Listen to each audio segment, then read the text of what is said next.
El siguiente podcast puede contener palabras explícitas y una abundancia de sal. ¿Qué pasó, eh? Thank you, Tito, for that wonderful intro. Really do appreciate it. We are here. That is right. Prepare for an abundance of salt today, folks, because we're going to be talking about Rebel Moon and some other topics along with Fallout. We've got a new trailer for the Deadpool movie. It's going to be a lot of fun today. Thank you all so much for joining us. I'm joined as always by my fantastic panel of nerds. Matt Vader's here. What's up, dude? Hey, hi. Hello. Good day today. Good day. It's a good day. Good day. Good day, mate. I got a little bit of hell diving in today before the show. Yeah, It was fun. Good times. I know. You looked at me like I was a psychopath. Because you are. You come in, it's on, and you're not even here when I get here, and the computer's on hell divers. It's just on standby waiting for me. Like I just got to dive in real quick. Come touch me. And our producer extraordinaire, Matthew Kadish. What's up, sir? Yeah, so I'm fighting off a cold right now, and unfortunately, my beautiful bride got hit with it very hard this morning, and so she's not in the studio with us today. Yes, so instead, we have our good friend Tito. Yep. Welcome to the show, sir. He is our new fill-in guy. Yep. Perfect. Yeah. You're being serviced by him today. He has a lot of a Pussy and Bi is in the chat. Yeah. There we Jude, go. your replacement is stand-in. He was wonderful enough to introduce the show today. Yes, our new stunt cock. Yes. Yeah. And I think we might have a rotation. We were kind of discussing this. Yeah. Tito's got a lot of friends. Jack, Jose. Yeah. We've got some other people that we'd probably be able to bring in just in case Jude can't make it. Shady for sure. He's a cool guy. Slim Shady. Please stand up. Oh man. All right. That being said, let's do a little bit of house cleaning. As always, folks, we have a goal of 10 memberships. Count of 10. If you are not a member of the channel, I would highly suggest that you jump in there and subscribe. Become a salty member of the YouTube channel. We get a lot of extra content. Plus, you guys get live streams. And we have a library of content that we have just backlogged. So you guys can check that out as well. And if you're a super salty member, you get an exclusive podcast only for super salty and above. What is it? Twice a month or once a month? Twice a month? So we do 2 members live streams a month. The first one of the month is for all of our members. And the second one of the month is for extra salty and above. There you go. Cool. Good deal. Also, if you want to support us in a different way, you can go to saltynerdclub.com and go to Patreon. There we have, again, a huge backlog of content that we make. Plus, we're doing reviews of movies that YouTube doesn't care about, but we like doing them anyway. We just did Wing Commander. That was fun. We've done Hackers. We've done a whole bunch of stuff. Plus, we're doing commentaries as well. Pack Rim with Blaine from Critical List. Hashtag Pack Rim. Pack Rim. Pacific Rim. Hash brown that shit. Hash brown. Send it to the internet. Send it to the internet. A lot of good stuff over there, guys. So go to saltynerdclub.com. Join the club over there. And if you're a fan of hashtag Pack Rim, shout it out in the comments. I'm looking at our chat, right? We have a very international audience. We do. Yeah. Where's our boy at? Studio Lau. I don't Studio see him Lau, there, but he's from Asia. He was just commenting on Twitter. Yeah, we spent 4 a.m. in the morning there, and he's like staying up to watch. That's great. I don't know why. We are not worth staying up to 4 a.m. to watch, but to him we are. Be you, bro. I'm down. I'm here. And there was another person in the chat that I saw just a minute ago, Steven Zomgen from Amsterdam. Whoa. Love it. Hookers and below, bro. Amsterdam. Hashtag Jude says hashtag Pack Rim. It's great. Thank you guys all so much for joining us on this lovely Tuesday afternoon. And we finally got some diversity on the panel. That's right. Yeah. Got a little. ¿Qué pasó, güey? Thank you. We're gonna get so canceled. It's gonna. I know. We're not. This is gonna kick in pretty soon. You can't and I'm gonna go into. You can't speak for him. He has to speak for himself. So So just keep your Cheech and Chong to yourself, because that might be offensive to Tito. Okay. I just go into Cheech mode. Yeah. So, hey man, you want to get high? See, man, that's not cool. Okay, don't do that. Can't. Anyway, we got not a joint. This is a joint. We got to shift gears. We're gonna get ourselves in a lot of trouble. Yeah, Latino Slant's gonna call Matt right now. Shout out everyone who showed up early in the chat. Yeah, absolutely. We talked about Studio Lau. He's over there in Asia. We spent a good 10 minutes trying to figure out what part of the planet you lived on. Well, I was being an idiot with my phone. Hey phone, you're asking Siri. Where is it midnight in the world. Your phone was like, what? What? Shout out to Wendy Hunter, as always. She's always here first thing. And who else we got? Oh, Anthony Mark, as always. Shout out to that guy. He shows up for everything. Penny's here. Penny's always in the chat. Penny's always we love our regulars. This is awesome. Thank you guys so much. Don't forget, if you guys want to super chat us, you are more than welcome to. We will take those $bucks, and we read our super chats in between segments. So first, we're going to talk about Fallout, and then we'll have a nice little moment there where we react to the chat, read some super chats, do some stuff like that, and then we'll move on to our next topic. And also, if you're watching this on replay, we're now reading super thanks. So if you drop a super thanks in the comments on the next episode, we will be sure to read it. Oh, nice. And really quick, yeah, I want you to. What did we do this morning? We need to promote our. Oh, we do. Okay, yeah, we have a brand new thing. It's not out yet, but I'm probably going to release it hopefully today. Hopefully, I gotta do work some magic in the editing bay. But today we recorded our first ever Salty Nerd Gaming podcast for the Salty Nerd Gaming channel. We have like what's less than 100 subs over there. You're at 80. 80. Okay. It'd be nice to get 100. Yeah, we can get 100 for that. That'd be great. Yeah. We're gonna release probably a weekly podcast covering some game stuff. Right now we're Helldivers heavy, so we're gonna be talking about major orders, what we like, what we don't like about the game, just discussing our week playing. Yeah. It's a fun community. We'd love to have some more people involved in that and go watch that channel. And then we do our live streams over there as well, where either me or Vader will pop on for an hour or so and play some games. We're playing games with people that are our supporters. Yeah. We play with Beard of Liberty. We play with Death Row. Death Row. Yeah. Anybody else that plays, you're more than welcome to come in and jump into our games with us. And it was weird doing the thing this morning because he wasn't sitting there. It was just you and me. It was just me and you. Yeah. It's a small thing. It's So, 30 minutes or less. We're just we're putting it out there and seeing what happens. If you guys love it and you want to support it, go subscribe and watch our stuff. So look for that. I'll put it on the SMP Twitter, of course, and and then look for that, guys, and it'll be out soon. We want to make it a regular thing. Yep. So if we get enough support, we'll keep doing it and we'll have some fun. And Vader's a bigger gamer than I am, so I'm sure once the buzz, which it probably won't, but once the buzz dies down on Helldivers, I'm sure you have some back pocket games that you want to start talking about. Never going to be a shortage of games to play. Yeah, for sure. 100%. All right, now we've got Nerdy that. Neo's all into it. Nerdy Neo's awesome. Yeah, I played with him recently on Helldivers. A lot of fun. Okay, enough about gaming. Go over there and subscribe if you're interested. If not, let's start talking about first subject of today. Are we good? Yeah, we're good. Yeah, Fallout Season 1. We're finishing up our recap on the last 4 episodes. I really wish Jude was here because I want to hear her thoughts. But I had like a freaking glass shattering moment with this show. I had watched the last 4 episodes way earlier in the week. Like I finished it like way before the podcast, and I was pretty down on it. I was pretty soured. I was like, oh, this is some freaking like communist propaganda bullshit. Like I was kind of is. It is, but then I went on criticalist.com and I wrote my review, and then I had a great back and forth with a couple of people in the comments on my review, and I read somebody else's review, and it kind of was like it was a different perspective than I took, and it really opened me up to the allegory in this show and what different character types symbolize different factions of the real world, and some of it's based in Hollywood, some of it's based in real political stuff that's happening right now. And I might be reading too much into it. You're gonna need to explain. I'm going to. I have my notes. brain did not get that deep into this show. Well, yeah, I was under the influence of a couple of things, but it was like pre-workout and a couple other things. I was like watching the show on. I was like, oh, I get it. That represents this and that represents that. I had like it was a crazy moment. Like, whoa, dude. Yeah, I did. I had like a Keanu Reeves like whoa moment when I was watching the show. I know Kung Fu. And I'm really looking forward to sharing my thoughts on that with you guys. I'm sure Katie has a good take on it as well. So let's get into that. I know I do not have a good take on it. Tell me about it. What's your take? I don't really have a take. I went through this show. I've only watched it once. I didn't really feel that intrigued to go watch it again. Mm-hmm. I haven't watched the second. I watched the second half a week ago. Yeah, same. So I'm a little bit foggy. All I know is I still really don't like Maximus. He's the weakest character in the thing. Really, most people. Yeah. I think a lot of people think he's the most intriguing. No, I think most people, at least the people that I know, can't stand him. Really, they just think he's a piece of shit. Because it did reveal in the later episodes that he was not the one who put the razor blade in the chick's boot. He was not. Or that dude's whatever the fuck. She did it to herself. I would think she was afraid. There would be better ways to incapacitate yourself than slicing your foot open with razor blades. My God, it's a weird way. It's like just get sick or something. You know, just get the sniffles. Yeah.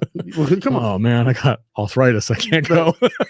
But I mean, I need to gather my thoughts here. So go ahead and well, let's get Kate because I don't want to spout off too much, but Kadish, what's your thoughts on the final four? Did you have a good time? General idea about the show? Yeah, I really liked the show in general. I thought it was a great adaptation.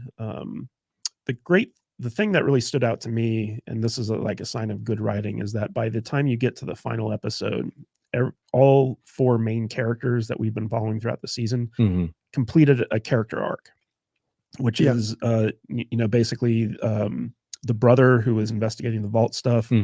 He found out what was going on, so that completed his arc. Lucy, she found her dad, that completed her arc. Maximus became a knight in the Brotherhood of Steel, that completed his arc. And the ghoul basically learned to regained his humanity and learned to trust others again, which completed his arc. So basically all the main characters that we followed throughout the season had like a complete journey by the end of the season, which to me, it's so rare nowadays to have something like that. But also the final episode was not only an ending that was good for the season, but it set up something that Fallout fans are going to be really excited about for season 2. And basically every question you had throughout the course of the show got answered by the end of the first season. And it actually expanded upon the Halo lore, because it's Halo. I'm sorry, Fallout lore. Yeah. Wrong game, man. Wrong Wrong Hey, game. just really quick. I know I'm trying to interview you, but we can go full. I feel like you're holding back, but we can full spoiler. Yeah, we can spoil it. It's been out for a while. We're gonna spoil the shit out of this. So just so you know. But I lost my train of thought. Sorry, my bad. So this is canonical to the Fallout universe with the games, and it paid off something that I had long suspected just from like playing the games and stuff like that, which is that Vault Tech orchestrated the nuclear bombs, the nuclear bombing, to basically reinforce their main product, which was these nuclear Fallout vaults. That doesn't make any sense to me. It really doesn't, because if you think about it, like, we need to increase our market share by killing everybody.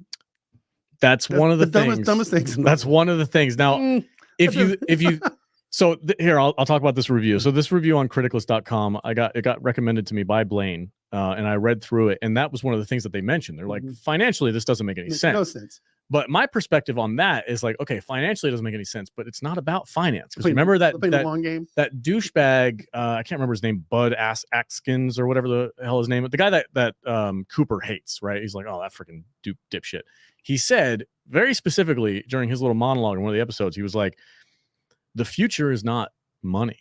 Power, it's management, it's power. It's not about how much money we're making, it's about how much control we have. Right. And they pointed that out on purpose. And I'm like, okay, so Vault Tech is not like, let's make more money by killing everybody, because that doesn't make any sense. Vault Tech BlackRock. But that's okay. Now there we go. Now we're starting to get to it. Well, one of the things about Fallout is it's kind of a dark comedy, right? And so like the satire is that this is the ultimate form of capitalism, but at the same time it's also like, in fighting communism, basically you're promoting communism, right? In the vaults. So like there's like a lot of like really satirical stuff going on here, where basically the bureaucracy is the thing that survives the nuclear fallout. Yeah, I've been management. I've been thinking about that. If you're stuck in a vault with 1,000 other people, I mean, everybody has to help out. Everybody has to do their share. Is that communism, or is that just it's closed market? Yeah, closed market. I mean, so it is communism. So let me run down. I'm going to highlight this review, and then I'll tell you who it was by, so you can go on Criticalist and follow them yourselves. Because as soon as I got done reading this review, I followed them and I set them as a friend with benefits, because I'm like, give us the highlight. This is okay. So it's a very long review. I'm going to do just the character breakdowns of like what represents what character. Okay. So it starts off with Cooper, who was Walton Goggins, who's phenomenal in the show. Signifies old-fashioned American values. He's brave, resourceful, fiercely independent, which cowboy. He's the cowboy, right? He loves the concepts of personal liberties and individualism, which is the fight he had with his wife, where he was like, what if I want a freaking green outfit? Why do I have to wear your blue jumpsuit? What if I want a dog? Who made the rule that I can't have a dog? Like that whole conversation.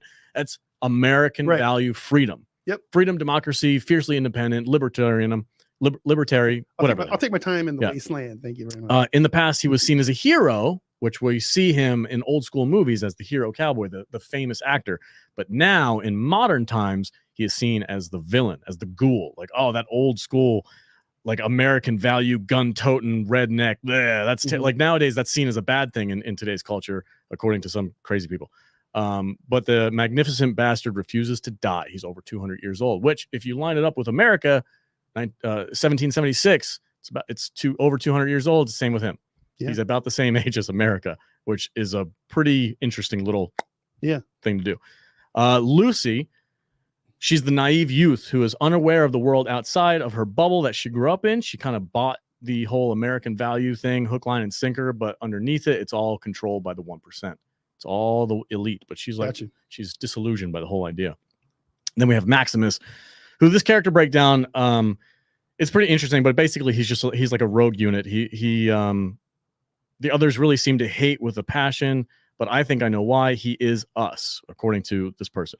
He has encountered life in Shady Sands, the Brotherhood, and the Wasteland, and in the vaults. He sees the good and bad in them all, and he's confused, torn, and seduced, and morally compromised by each. I can see that. So there's a very interesting. I'm gonna shout out this person. Go to criticalist.com and follow I Miss Good Movies. Okay. It's a really, really long breakdown of the entire show, so I recommend you guys go check it out. Now, I went a little bit farther after I read this, because when I first watched the show, the final 4 episodes, I was like, oh man, the freaking the communist bitch turned out to be the good person who was fighting the capitalist vault tech people. And I took it at very, very surface value, and I kind of like, my score was a lot lower than I thought it would be because of that. And I don't think I thought about it long enough. I might have to go back and change the way I did my review on Criticals, because my thoughts have actually evolved on it since I wrote it. But my take on this is a little bit different than I Miss Good Movies, but I wanted to break it down. So for me, Cooper, I completely agree. It's American values, right? 200 years old, same age as America. He's ruthless and hardened by the age of time, and he's gun-toting freaking lawless guy. Barb, his wife, to me, she represents new America, right? She represents the DEI America, because she's very diverse. She's a black lady in the show, and she's married to the white old school American guy. Like, it's the movement of the culture in our real world. And but she's a catalyst for destroying. But she's ultimately the one responsible for destroying everything that we love and know. She's the one that came up with well, let's just bomb it. She's ultimately using evil means to accomplish. But her goal, if she says it, is she Kathleen Kennedy? Is she? I don't know. Is that who she is? I don't know. I'll let other people describe that in the comments. But she ultimately, she says what she wants when she's in the hot tub with Cooper, and they're talking about, like, look, I want our family to be safe. I want a safe space for us. I want these things. You said the right. Yeah. Safe space. I want things to be protected. But in order to accomplish her goals, she's ultimately the greater evil. Vault Tech itself, I believe they represent the 1%, the hyper elites, the lifelong political parties who are just ruthlessly corrupt and are using the 99% as pawns, which is what the vaults represent. The vaults represent their each individual areas where they enact these weird social experiments, and they basically torture the people who are under them. But they paint it as the American dream. I wonder if Facebook bought a vault, and if Twitter bought a vault, and if Instagram bought a vault. And if exactly. Now you're getting it. Oh man. And then, okay, so that's the vaults itself. We're all being manipulated. The vaults itself are manipulating people. And then Moldaver, whatever that lady's name is, the communist lady. Excuse me, I apologize. She wants to fight the 1%. Yeah. Because she sees the corruption and she sees all this stuff. Is she us? But no. She's a communist. Oh, okay. Because she thinks communism is the answer to the 1% elite capitalist bullshit dream that they kind of like fake their way through, right? Okay. So she's fighting it. She ultimately is also evil because the only way she can sustain her life is to rob and destroy and kill the people that she has to take resources from. But she has that magical bullshit device that turns on all the power, because everybody in Southern California left their power on when the bombs went off. We'll see. Right? We'll see. I don't know where that's going to go yet. This is all just theories and speculation. And then Lucy is, I basically attribute Lucy to being she's the audience representation.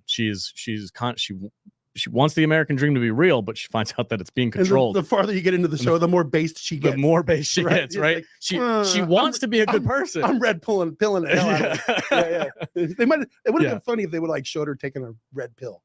It would have been, yeah. It's Halfway- she did have to take the halfway rat through. away, which I don't know what rat away signifies. But I'm watching this movie or this TV show, and at first I was like, this freaking bullshit Hollywood propaganda. But then the more I think about it, the more I'm like, oh, maybe they're it's graining a little bit more. The more you say this, maybe the makes a little people more who are sense. making the show are trying to send a message, because the iconic scene of the first 4 episodes is an old school American cowboy running away from LA that's being nuked. Yeah. And it's like, there's so much symbolism in this show once you kind of unlock that. Well, now you make me want to go rewatch it. That's what I'm saying, dude. I had to go back and rewatch the show because I was like, this is interesting. I don't like to rewatch shows. It's a waste of my time. I might be full of complete shit. I don't think you are. I'm seeing some stuff in this now that I've read that review on criticalist.com, and I'm like, oh, he cracked the code. Whoa. He broke it. Because I don't agree with everything he says in the review, but it started to make me think about it a a little bit deeper. Well, and now I'm like, Jonathan Nolan and Lisa Joy, they're the type that like to layer in deeper themes into their shows. I'm okay with that. I don't think you're far off. Oh, yeah, I'm looking at this and I'm going, man, there is some really interesting stuff happening at Fallout. And I want to go back and rewatch the entire show from start to finish with this mindset. Yeah. And see if it solidifies it or if it starts to push back a little bit. Because I don't know where to put Maximus personally. Yeah. I don't necessarily agree with I miss good movies on Criticalist, but I do think he represents something. I just haven't nailed it down because he's in a cult. And the word cult gets mentioned a ton in this movie or this show as well. Like when they're in Vault 4 and Lucy's like, look how wonderful this is. And he goes, you're in a fucking cult. Yeah. Well, Maximus, he actually has a line in the series where he says, we all want to save the world. Yes. We just have different ideas of how to do it. Right. And that basically just breaks down all the cults and all the political factions and all the tribes and stuff like that, where we all believe that we're in the right and that our methods are the correct ones to achieve like benefit for all of society. But we're all wrong usually. And we're all fighting. The people who caused the wasteland to begin with is the 1%. The people who are corrupt beyond all reason and who are just fighting wars and causing things. BlackRock. Yeah. I don't know. That's my thoughts on it, and I want to go rewatch it. I would encourage people, like, if this is interesting to you in the comments, let me know. And if this kind of like makes you start thinking about it, go back and watch the show again and see if it works out. I will have to say, I'm tempted to go rewatch it, at least the second with that mindset. Just the second half. Because, you opened my eyes a little bit. Yeah, because I was just like, this is just a bunch of. That's what I thought nonsense. too. That's what I thought too. I like it. I like you. Expanded my brain a little bit. So, yeah, I like. And what's funny is like there are moments in each episode that kind of like stand out. Like for instance, when Lucy and Maximus get brought into Vault 4. Yeah. So like they're surface dwellers essentially, but this is a vault that has made it a point to bring in people looking for sanctuary from the surface. But they turn out like Maximus and Lucy turn out to be the bad guys. Where like they basically like they end up like harming and I think in some instances killing some of these vault dwellers. And so like there's a scene where like Lucy's been caught and it looks like they're gonna like execute her, stuff like that. Yeah. But her punishment is to be banished back up to the surface, which is arguably better. Yeah, and they're like, we're only going to give you 2 weeks of supplies. Yeah. So she gets caught. Oh, and I have another theory, but I don't know if I can put it on YouTube without getting canceled. About why they don't want to go to level 12, because the number 12 represents something, and I'll let people speculate on what that is.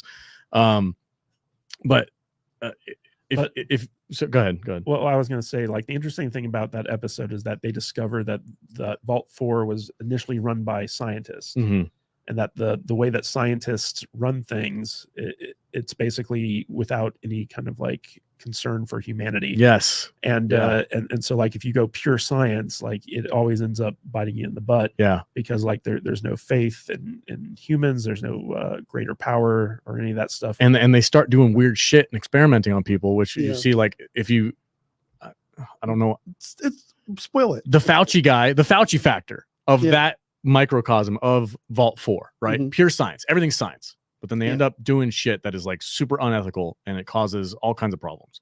Yeah, I mean that's pretty normal. Yeah, So gain of function. There is a lot of like deeper symbolism in this show, but it was also funny because like typically like when I was watching them doing the execution ritual for Lucy, I was like, why don't they just kick her back out into the wasteland, and that ended up being exactly What they what they did. Is that a representation of being canceled in Hollywood? We're like, you're not allowed in Vault 4, which is Hollywood because it's based in Hollywood. And you're like, So you're getting canceled. So and they get kicked out. Were all the Vault 4 weirdos supposed to represent like Hollywood and their weird sex parties? And I think so. and It's a cult. It's a cult that's following a communist leader. Bro, this freaking show. Everybody getting naked. This show is leveled, bro. It is. Yeah. It's got levels to it. You're making me like it way more. It's weird. Okay. It's super weird. Yeah. The Hollywood people who are all part of this like super diverse. Everybody's a little weird. Everybody's a little different. But they're ultimately all following a freaking cult leader, a communist cult leader. At the end of the day, was Nolan trying to like call out Hollywood? I don't know, dude. So like there was that one radio station that was playing bad music.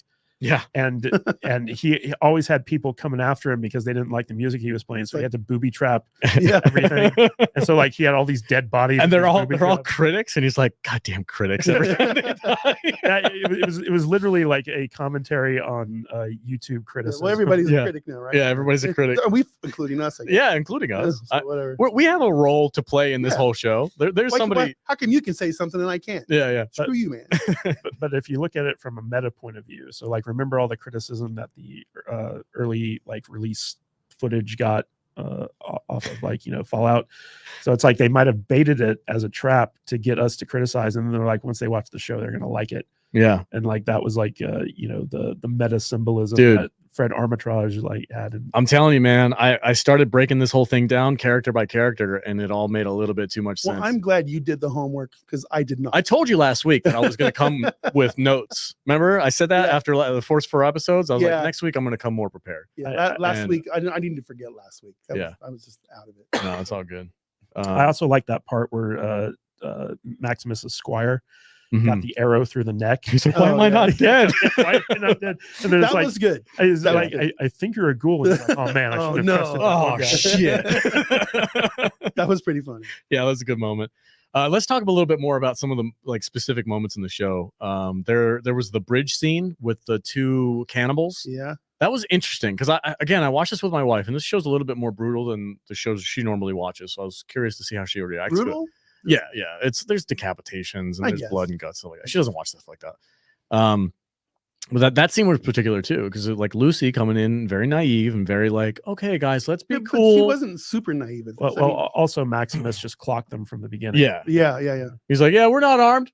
Get the gun out. Yeah. But then they come to this impasse. They have their hands up, and then as soon as they get eyes on the Vault Tech stuff, instantly they're like, we're gonna kill you. And then they got a pit boy. What's his face? Maximus was like, he freaking fast drawed him and knocked them both out. Or not knocked them out, like killed them both. That's like a scenario from like the games too. Yeah. Like that happens in the games all the time. Yeah. And did you guys pick up on the fact that the people were using human teeth as ammunition? Because when they went to the vault to get the thing taken out, and they yanked it out with a pair of pliers, and it was like a molar, and they were like, just finding new ways to kill each other out there. I mean, you gotta do what you gotta do. What you gotta do. The cannibals used human teeth as ammunition. That was clever. I like that. Oh, they can't eat it. Yeah. Good stuff. What other there's another scene that pops in. Oh, the government, another symbolism thing. I didn't break it down in my review, but the people who were running, they called themselves the government, and it was like the couple of marshals and that one, and it was spelled MINT. Yeah. they were just like a gang of former cops or something out there. Yeah, they're just sheriffs or whatever like that. Or the government told you can't do that. And Cooper's like, fuck the government. Ooh, what? Libertarian.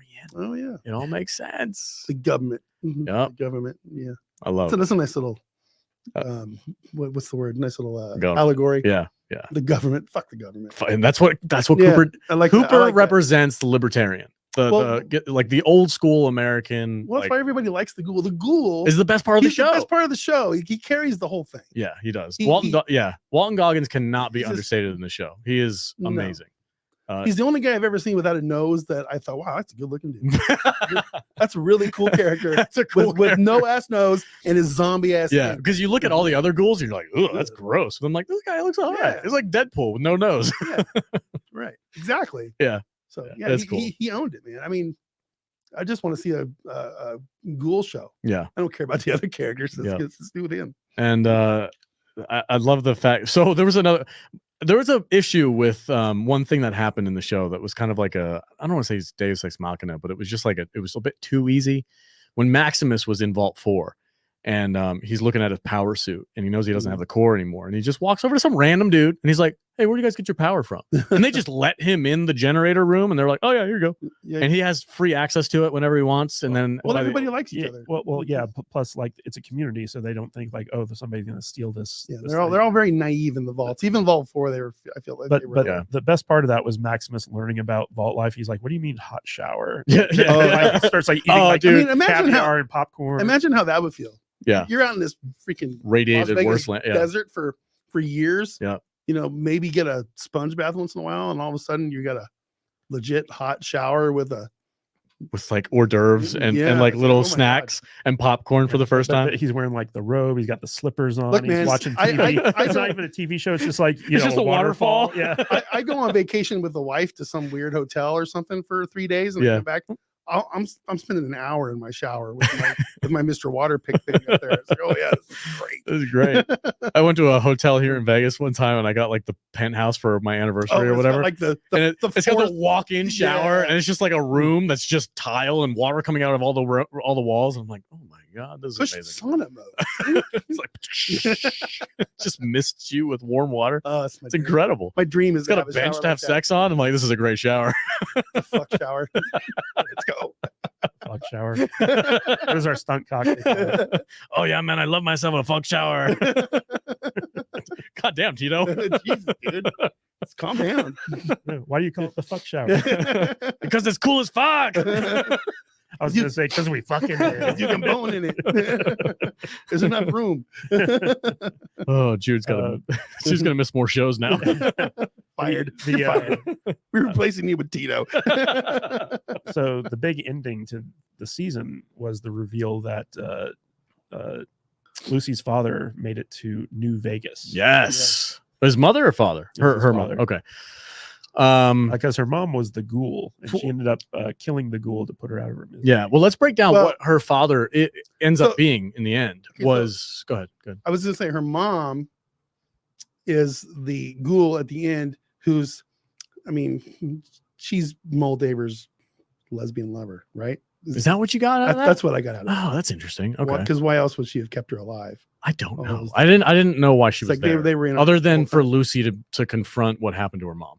To make it more, I think they use that as a way to make Lucy really solidify the fact that she's like, my dad's kind of fucked up. Yeah, but then she basically killed her mom, put her out of her misery. Yeah, because what she saw. This is a callback to the previous episode when she was being captured by Cooper and she was in that like weird ghoul cell prison thing, and she saw that one lady who was like kept saying her own name over and over again. Martha, it was a Martha or something like that.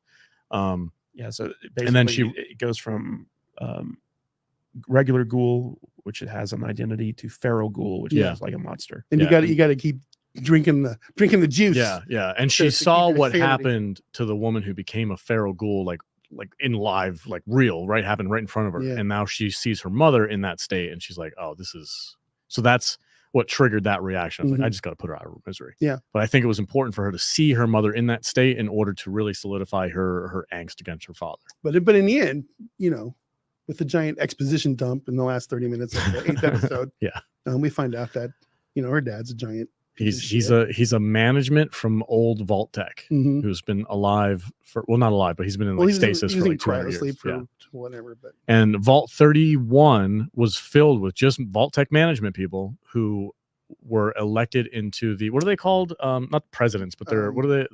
Overseers of Vault 33. And it's like a rigged election, which is another freaking wink and a nod to some stuff in the real world. Like the show's, dude, it's got layers to it, man. It's got layers. Hey, I put up 7 posters. Man, you ran a good campaign. Man, I worked really hard on this campaign. I put up 7 posters. Dude, there's so much real world symbolism in the show. It is wild when you start digging into it. Would have been funny if Betty had a son who was like a total piece of shit. Yeah. It's like just crackheading out everywhere, banging whores over in Vault 32. Well, it was also funny because there was that one vault dweller with the mustache, and he kept saying like, man, like, you ran a good campaign, but still voted for the other person. Yeah. No, because you know, like the old saying, it's like, yeah. But you put it in the comments, when things look glum, vote for 31. And it's like a classic like the propaganda just influenced everybody. Yeah. And you can paint that picture red or blue if you want, but I mean, I look at it as a blue, but I'm sure somebody else would look at it as red. Like it's vote red or dead, but it's also like or blue wave, you know, if it's whatever they're saying. But that one guy who was actually running for overseer, like by the time he got into like the voting machine, voting booth, he was like, "Oh, who am I kidding?" He voted for like, you know, the other lady. But they never say how close the election was. He could have won. What was the point of the show? Them splitting the vault, just to repopulate the other one. Because I don't think I don't think it was part of their plan to have the Raiders come in there and kill everybody. Well, the Raiders didn't come in there and kill everybody. But was Betty trying to separate the ones she wanted from the ones she didn't want?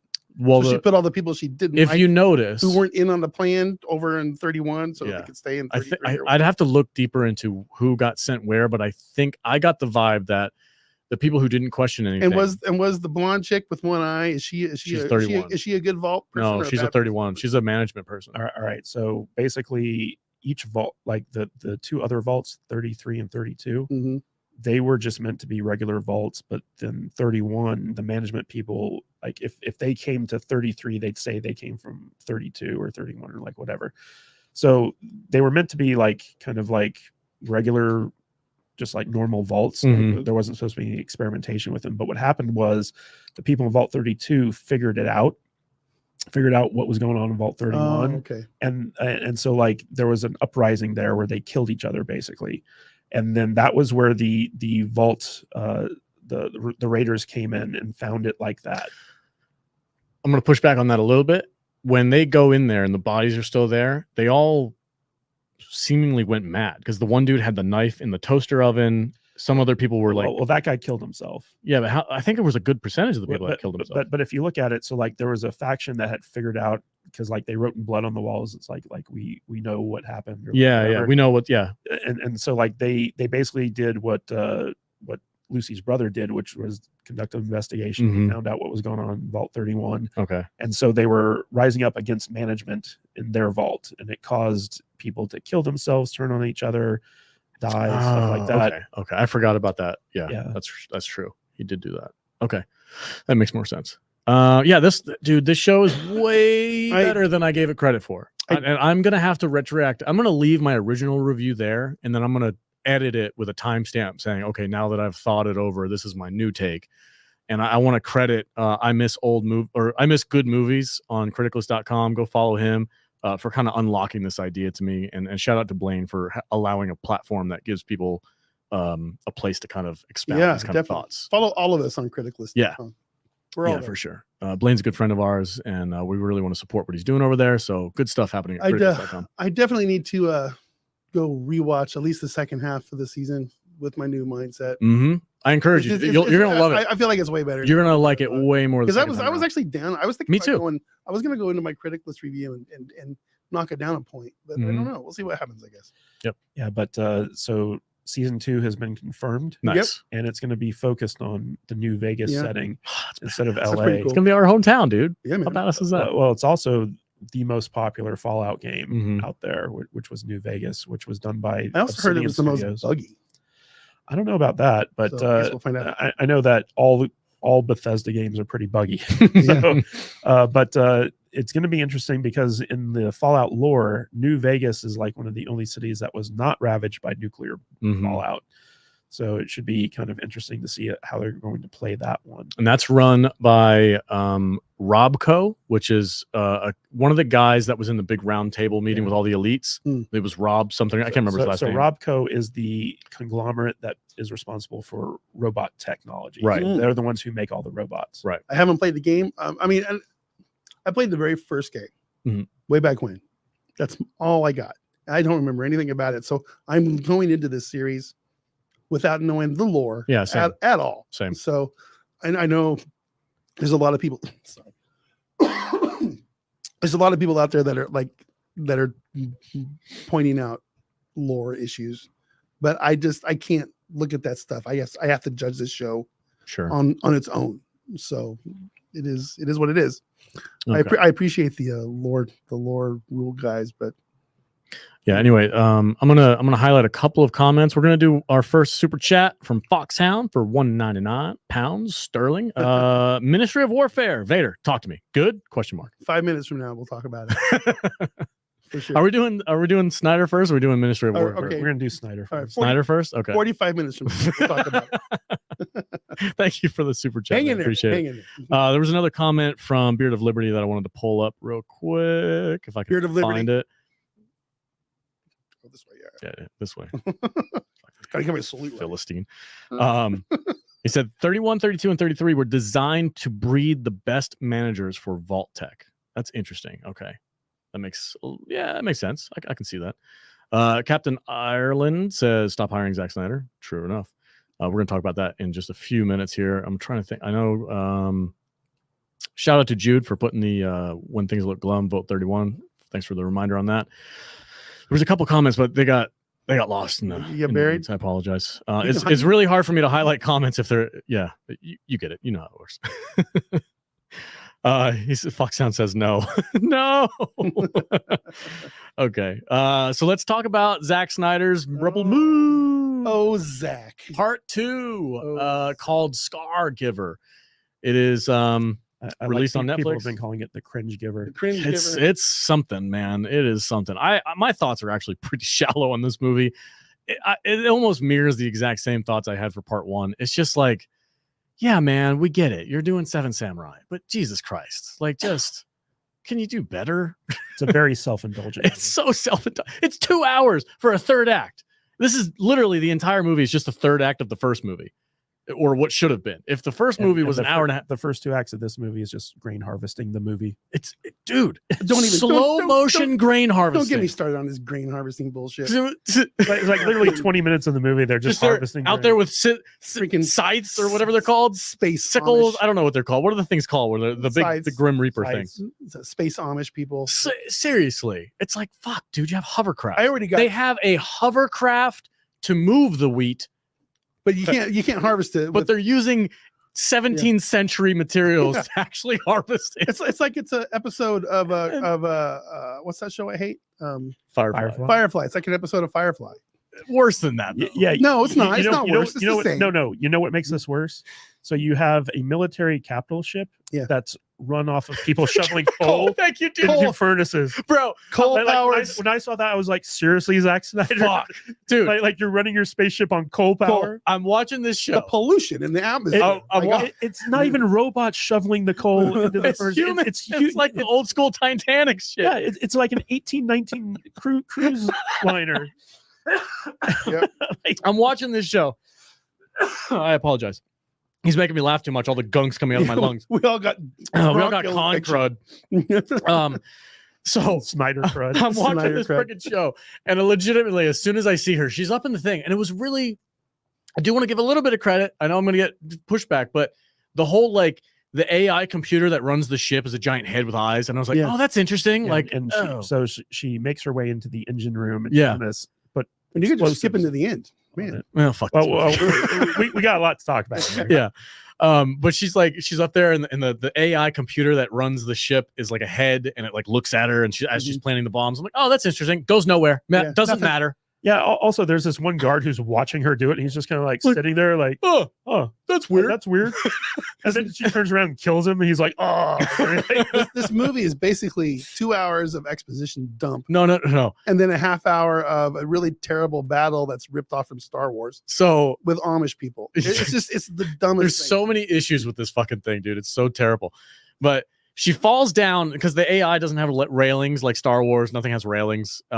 She falls off and she falls into the engine room. And the engine room is literally like piles of coal that are being shoveled by actual men into a furnace. Yeah. Which, if Makes no you're sense. making a furnace hot, you're heating something up. What are you heating? You're heating water. So you're telling me that this goddamn spaceship is steam powered? Yeah. Is that what they're trying to tell Well, me? it's because it had all that black smoke billowing out of it. Does it have black smoke billowing out of it? I feel like not so. until it blows up. Oh, That's right. Vader. Jude just texted me. She says you have a synopsis for this movie. Oh, I do. Yeah. Do you want to read Jude's synopsis? Yeah, I think it's like 18 Or- paragraphs long. Is it? Should Tito read it? No, I don't know if I can. No, I don't know if I can pull no. that out. Tito, you sit and just chill, man. You're being fine. Thank you, So- sir, for being here. You want me to, it is long. It's a long thing. Is it? Just bear with me here. And How fast can you go? I have Let's not see. pre-read this thing. Oh, you're going in raw. I'm going in raw. Okay. This is a Jude synopsis. We're doing it live. We're doing it live. God damn it. Fuck it. Let's go. 2024 Rebel Moon Part 2. What are you doing your SJW voice for this Jude? was my Jude voice. Jude's voice. The Scar Giver. Keep going. PG-13, 2 hours and 2 minutes long. I don't know why she put that in there. Why did she put that in there? Because it's too fucking long.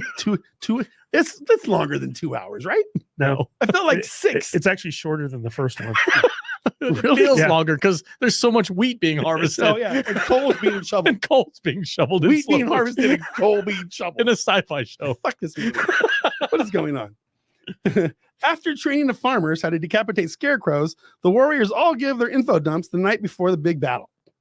Tough Girl tells Dario Naharis the story of how she ended up the most wanted fugitive in the galaxy and had to fight her way out of the place where literally everyone just stood there watching her escape. This is very true.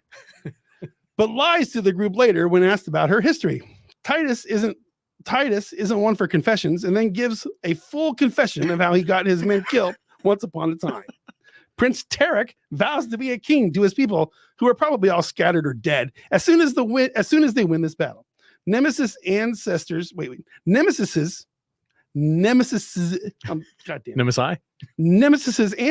taught her sword fighting after she lost her old life. A couple of the old group members tell their sad stories, but who cares? The baddies come down. Tough Girl believes lying guys who says he'll make a deal with her. I can't. God damn it, Jude. What is this? The baddies come down. Tough Girl believes lying guy who says he'll make a deal with her. He lied. Sword Lady gets really fucked up. I think Dario sacrificed himself. I don't really know. I was texting and didn't care. Okay. Tough Girl gets a haircut and then easily sneaks onto the bad guy's ship and kills Noble again. We all know where this is going. Tough Girl saves the day. Woohoo. I'm so glad I Googled how to speed up the playback on Netflix. That's really great. That's a good idea. Yeah, she watched that 2 times. She times texted Oh my the group chat. She was like, "How do I watch this in 2 times speed?" I'm like, "If you do, it's just gonna be a normal movie." All right, I got 2 more sentences here. That chick that looks like Lenny Kravitz's daughter shows up with her fighter pilot friends and finishes off the rest of the bad guys. And Tough Girl vows to find the princess that she killed, because no one ever stays dead in this fucking movie to keep fighting for what? Who cares? Disgust. Dude. Okay. So the idea that they have, so the farmers are going to fight back against this armada. But before we get into this, Yeah. I just want to point something out. Okay? Go ahead. Yeah. So at the end of Rebel Moon Part 1, A Child of Fire, Kai, who played by Charlie Hunnam, he gets killed. Yeah. And they then take his spaceship and fly back to the Rebel Moon Mm-hmm. and then get horses Right, horses to travel Space! to travel from where they parked the spaceship to the village. Okay. Now, at a certain point in this movie, they decide to go to Korra's crashed space shuttle and pull it out of the rubble with With the ropes. horses. Yeah. Oh no, it was by hand, right? Yeah, it was by hand with Yeah. ropes. In the 2 days that they had to train and prepare for the They got a lot done in those 2 days. they did. And they Yeah, harvested all the all wheat. the wheat. They dug a massive tunnel network. Massive tunnel network. Massive tunnel Yeah. network. The Viet Cong would have been miles- proud. Yeah. Miles of tunnels. Yeah, Orm from Northman would be very proud, right? Oh, I immediately thought that. I'm like, oh man, where's the shitting law? Somebody's shitting in those tunnels. You know, Orm's we gonna- just don't have the The technology technology. right Yeah. now to have private stalls for our bathrooms. So But here's know. the crazy thing, right? So they take the repaired, crashed space shuttle, fly it to a secret cave behind a waterfall to keep it there. Well, nobody looks behind waterfalls Nobody looks behind. ever. But they never thought to get Kai's ship and this shuttle to ferry all the women and children to the secret cave network where they would have been safe from the orbital bombardment from the King's Gate. no, you put them in the longhouse. Yeah. The most well, obvious no. target They ever. couldn't do an orbital bombardment. God, I think the Tito's is starting. Tito, what the hell, man? What are you doing, man? the orbital bombardment. They couldn't do one of those because that 5 tons of wheat was like stacked up on the sides of the. Well, the brilliant tactician General Titus was like, "Don't worry, guys, the wheat will protect us." And then they just blew up the fucking whole thing anyway. Like they were like halfway through the movie after all of this setup, we're like, we need that wheat really, really badly. They were like, fuck it, just blow it up. Like, and I'm like, why didn't they just do that shit to begin with? And then they have the waves of like the AT-AT walkers. Oh, yeah. It's only one at a time. I'm like, oh, those look like not Star Wars walkers, but Yeah. you know, they are. I mean, it's a walking tank. Sure, fine, whatever, man. You know, have your walking tank. But it was funny because they like staggered them, You know, for no reason. yeah. You know what they should have done? You know, the big bad guy, not Darth Vader. What's his name? It was Admiral Noble. Mhm. When they regenerated him or whatever, he should have come back and had to wear a mask, Like a breathing apparatus. like a breathing apparatus, Or something that made him look somewhat intimidating. Well, he had something He had a Vaderish, scar. because he's clearly Darth Vader. He had a scar. You know, No, if he was Darth Vader, he would be. So I little was. scar right here. Look, you scar I, giver. look, He there's gave me a a scar. there's a line of dialogue in this movie where he goes, "Oh yes, right here is the reason why I had to be regenerated. It's a scar that was given to me by the scar giver herself." And I'm like, did you just make that shit up right now? Because that's the name of the movie. Yeah, like who did she give the scar to get the nickname Scar Giver? The guy, the Darth Vader. I think guy. it's him. He gave her Yeah. the nickname, which is the movie's name. No, she was known as the Scar Giver before that. Was she? Yeah. I don't know. Her dad, who wasn't in the movie, must have given her the video. I think. Well, he was in the movie in flashbacks. He was in one scene. Banjo Sandwich says General Ass Clown. Yeah, that works. Yeah, I like that. Zack Snyder, if you're watching this, it's usually not a good idea to have your main bad guy be defeated at the end of your first act. Yeah. And then in the climax of your movie, have that same guy get defeated again because there's no tension there. Well, Darth Vader got kind of defeated in episode How 1. dare you? Luke How dare never you. faced him. Never faced Not him. Imano, no. Yeah. No, she was obviously going to kick his ass. But then they recreated the scene from Revenge of the Sith when the ship was going down and they were all falling and they were like, R2, light up the freaking whatever the heck. And You mean the longest fall ever. fall in history? Ever. Because the entire ship is just one big hangar bay and You know, they just fell down the whole thing. Clearly, that coal power gave them some gravity to be able to delay their fall out of orbit. It's so stupid. How do they travel through space? I don't know. Oh, through Through space vaginas. vaginas. With Yeah, giant space vaginas. Yeah, it's a The- new the- So I guess technology. coal That's power. supposed to be, yeah. Coal power Coal can power. push you through the space vaginas. What power is the space vagina? I don't know. It's not coal. Doesn't matter. So Are all spaceships coal powered? You tell me that the they conquered the universe on coal power. So I guess Russia has a chance. So that's good. It's clean coal. Clean coal. clean coal. Yeah, man. Fuck nuclear energy. It's like they can conquer the entire universe on coal power, but they can't grow wheat. Get that fucking 17th century fucking scythe out there. Cut that wheat down. Shovel that coal, bitch. Let's go. Conquering the universe. I like how there's no other planet in this system that could possibly grow food. Oh God. Why can't they grow food on the ship? It's big enough. Because all the room that they would have to grow food, They're they using need a for coal. coal. Man, The coal power Look, plant. those Amish people down there on that planet, they got like 5 bushels of wheat that can feed us. And this 10,000 people on my ship for at least a week, right? You know, so we got to like go through all this Well, stuff, but to get this my fucking wheat. my question is, why couldn't the King's Gaze just go through another space vagina and get resupplied and then come back? I mean, if I had to travel through space vaginas, Well, even that would be rad, bro, even Let's go. Space vagina with your coal powered my coal powered dick. just, Boom. Let's go. just chugging along. I mean, look, it's a giant elongated fucking But does that mean penis shaped all ship. all of the mechanized things that they have in the show, like the walking tanks and the other spaceships, are they all coal powered? They're all sexual allegories. Every one of them. Because Zack Snyder's a fucking deviant. He is a deviant. Do you remember in Man of Steel when the giant penises with Zod and his crew went up into the freaking spaceship and they just that's a ball sack and a penis just going. I was waiting for him to at least do an homage to the titty ship from for Battle Beyond the Stars, but he didn't do it. The old tits floating around. That'd be funny. He doesn't want to be too blatant with his copy. I mean, I would have done it. I would have put it in there. If I was Coal Powered Dick is my new brand name. Thanks, Jude. Oh God. There's so much stupid shit in this movie. Yeah, agreed. Like you have to wonder like what Zack Snyder was thinking. Like for instance, the Anthony Hopkins robot, his name is James. Like literally, like he named his robot James. What? Speaking of the robot, sorry, I got a fizzy drink. I'm putting antlers on to make me look cool. Sure, man. Okay. Oh, all right. But I'm watching. So the battle, and it's been like a fucking hour. I've been watching these people fight.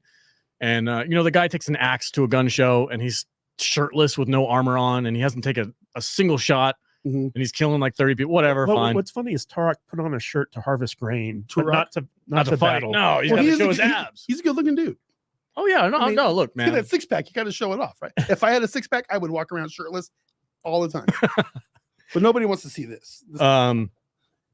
Oh shit! I was going somewhere with this, but I forgot what it was. I don't remember. There was an issue. The robot. Oh, the robot. Thank you.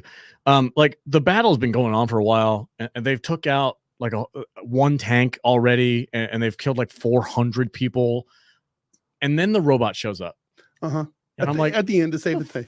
If I was Titus, just in time, because like, as what are you even watching? When the robot lands and kills like 45 people and destroys the tank in like 10 seconds, the camera goes to Titus, and Titus just goes. You kind of get the impression that the robot could have killed the entire landing army. He's bulletproof. Well, he's bulletproof. Jimmy's kind of a dick.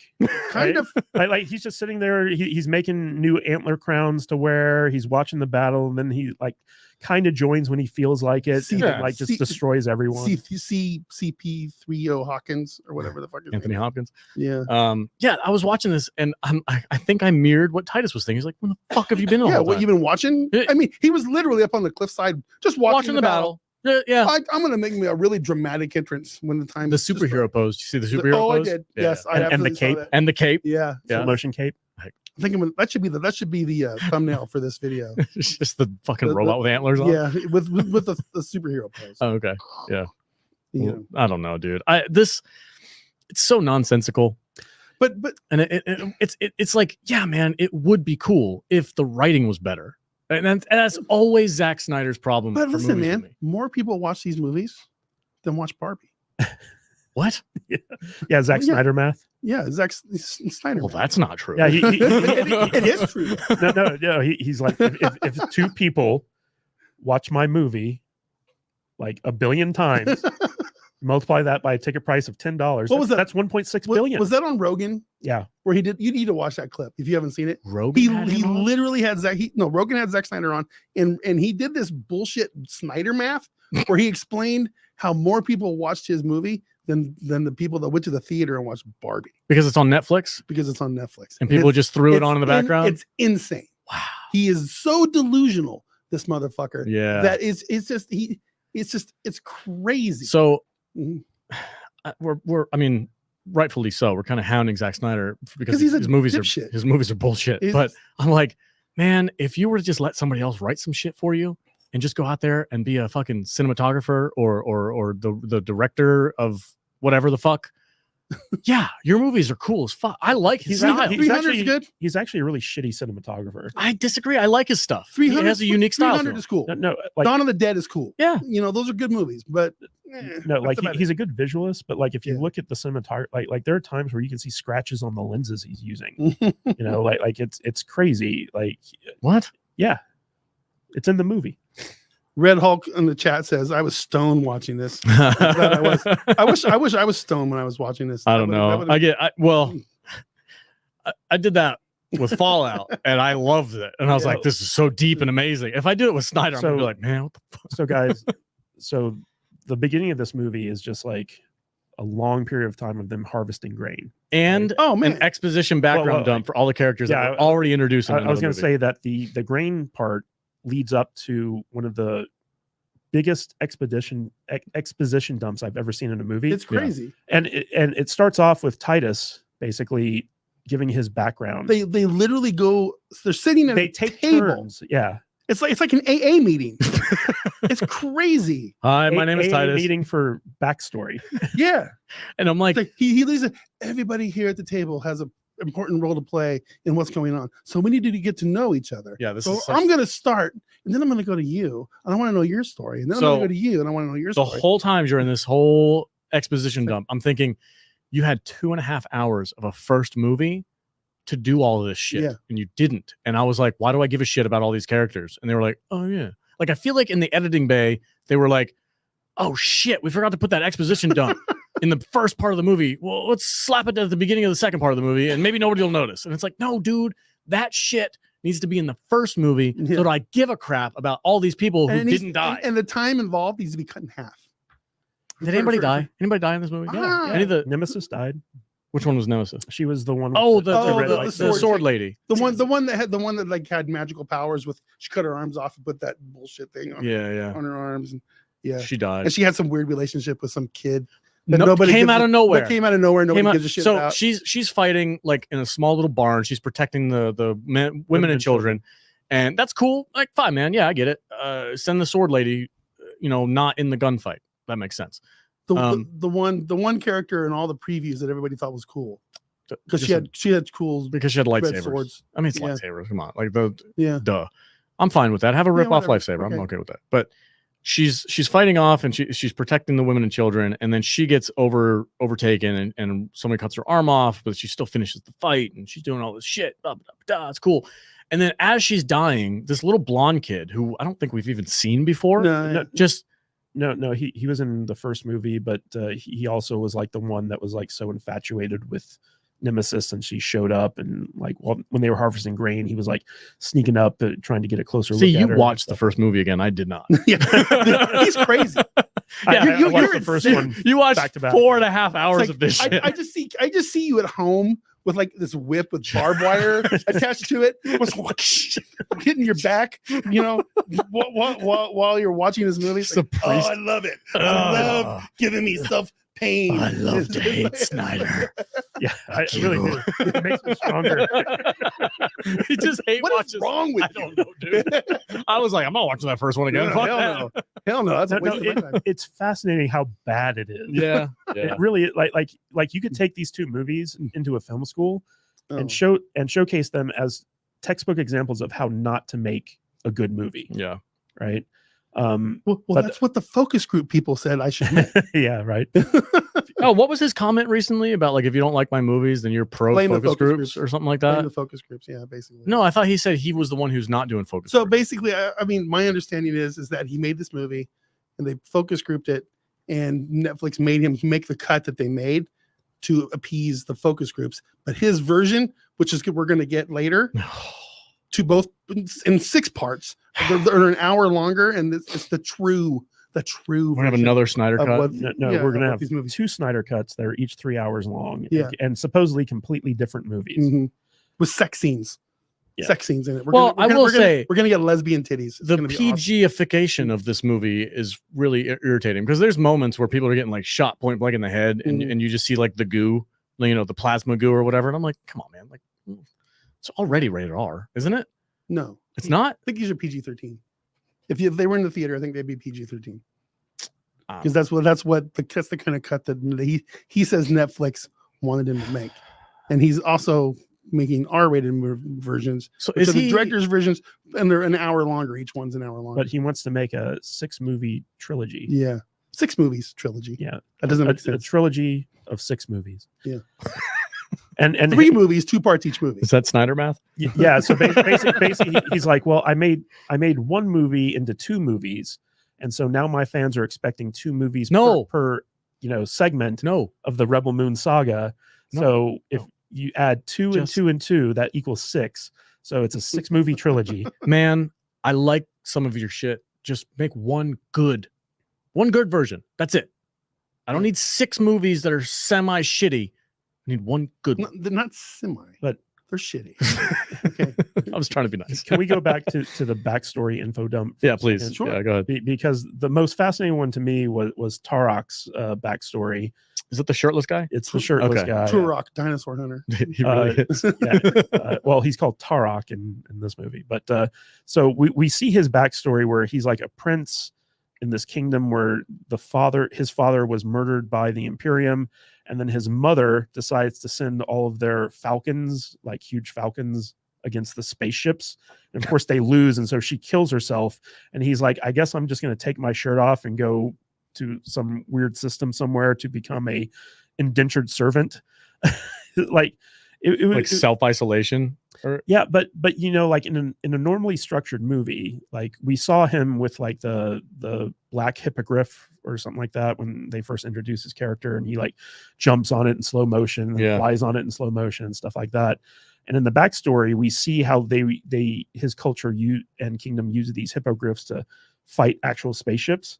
And so I was thinking that there might be a payoff to all this stuff during the battle where the black hippogriff shows up and he rides it and somehow rescues people or takes out some, you know, like military robot or something like that. But it was just like, no, he's got his shirt off and he's somehow attracted to the weird androgynous, like rebel they them with the eye makeup. And it was just like, it was like so weird because the one guy who's not wearing any armor or anything like that doesn't have like a scratch on him by the end of the movie. Yeah. It's just dumb. So did the kid who like was the traitor, did he hook up with the Amish girl? Yeah. Did he live at the end? Yeah. Yeah. I think he's my favorite character because we don't have to see him a whole lot. I'm like, at the end of the movie, I'm like, man, they're gonna have a lot less farmers to harvest all this wheat. They killed a lot of people. Killed a lot of people. Well, the funny thing about that is okay, so like the garrison that that noble left behind at the village to make sure that they, you know, harvest the grain. So Korra kills all of them in the first movie except this one kid who disappears after the first act of you don't know what happens to him. But in this movie, you find out, oh, he stayed behind because when the king's gaze would check in, he'd be there in his uniform to kind of report like everything's fine. Fake him out. Yeah.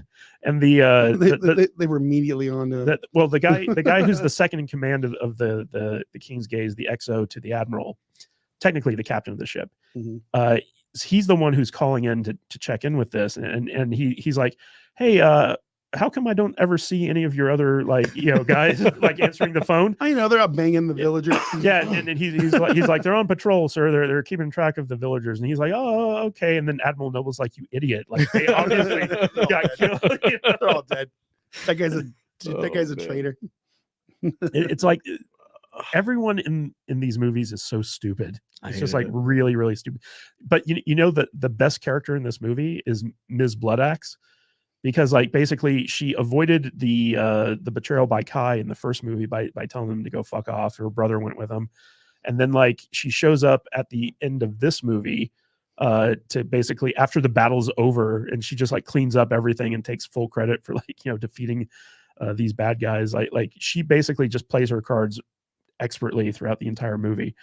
It's kind of funny, but I really hate General Titus because Zack Snyder tries to make him out to be this big tactical genius, and his whole thing is like, let's hide behind the grain because they're not going to destroy their food supply. So stupid.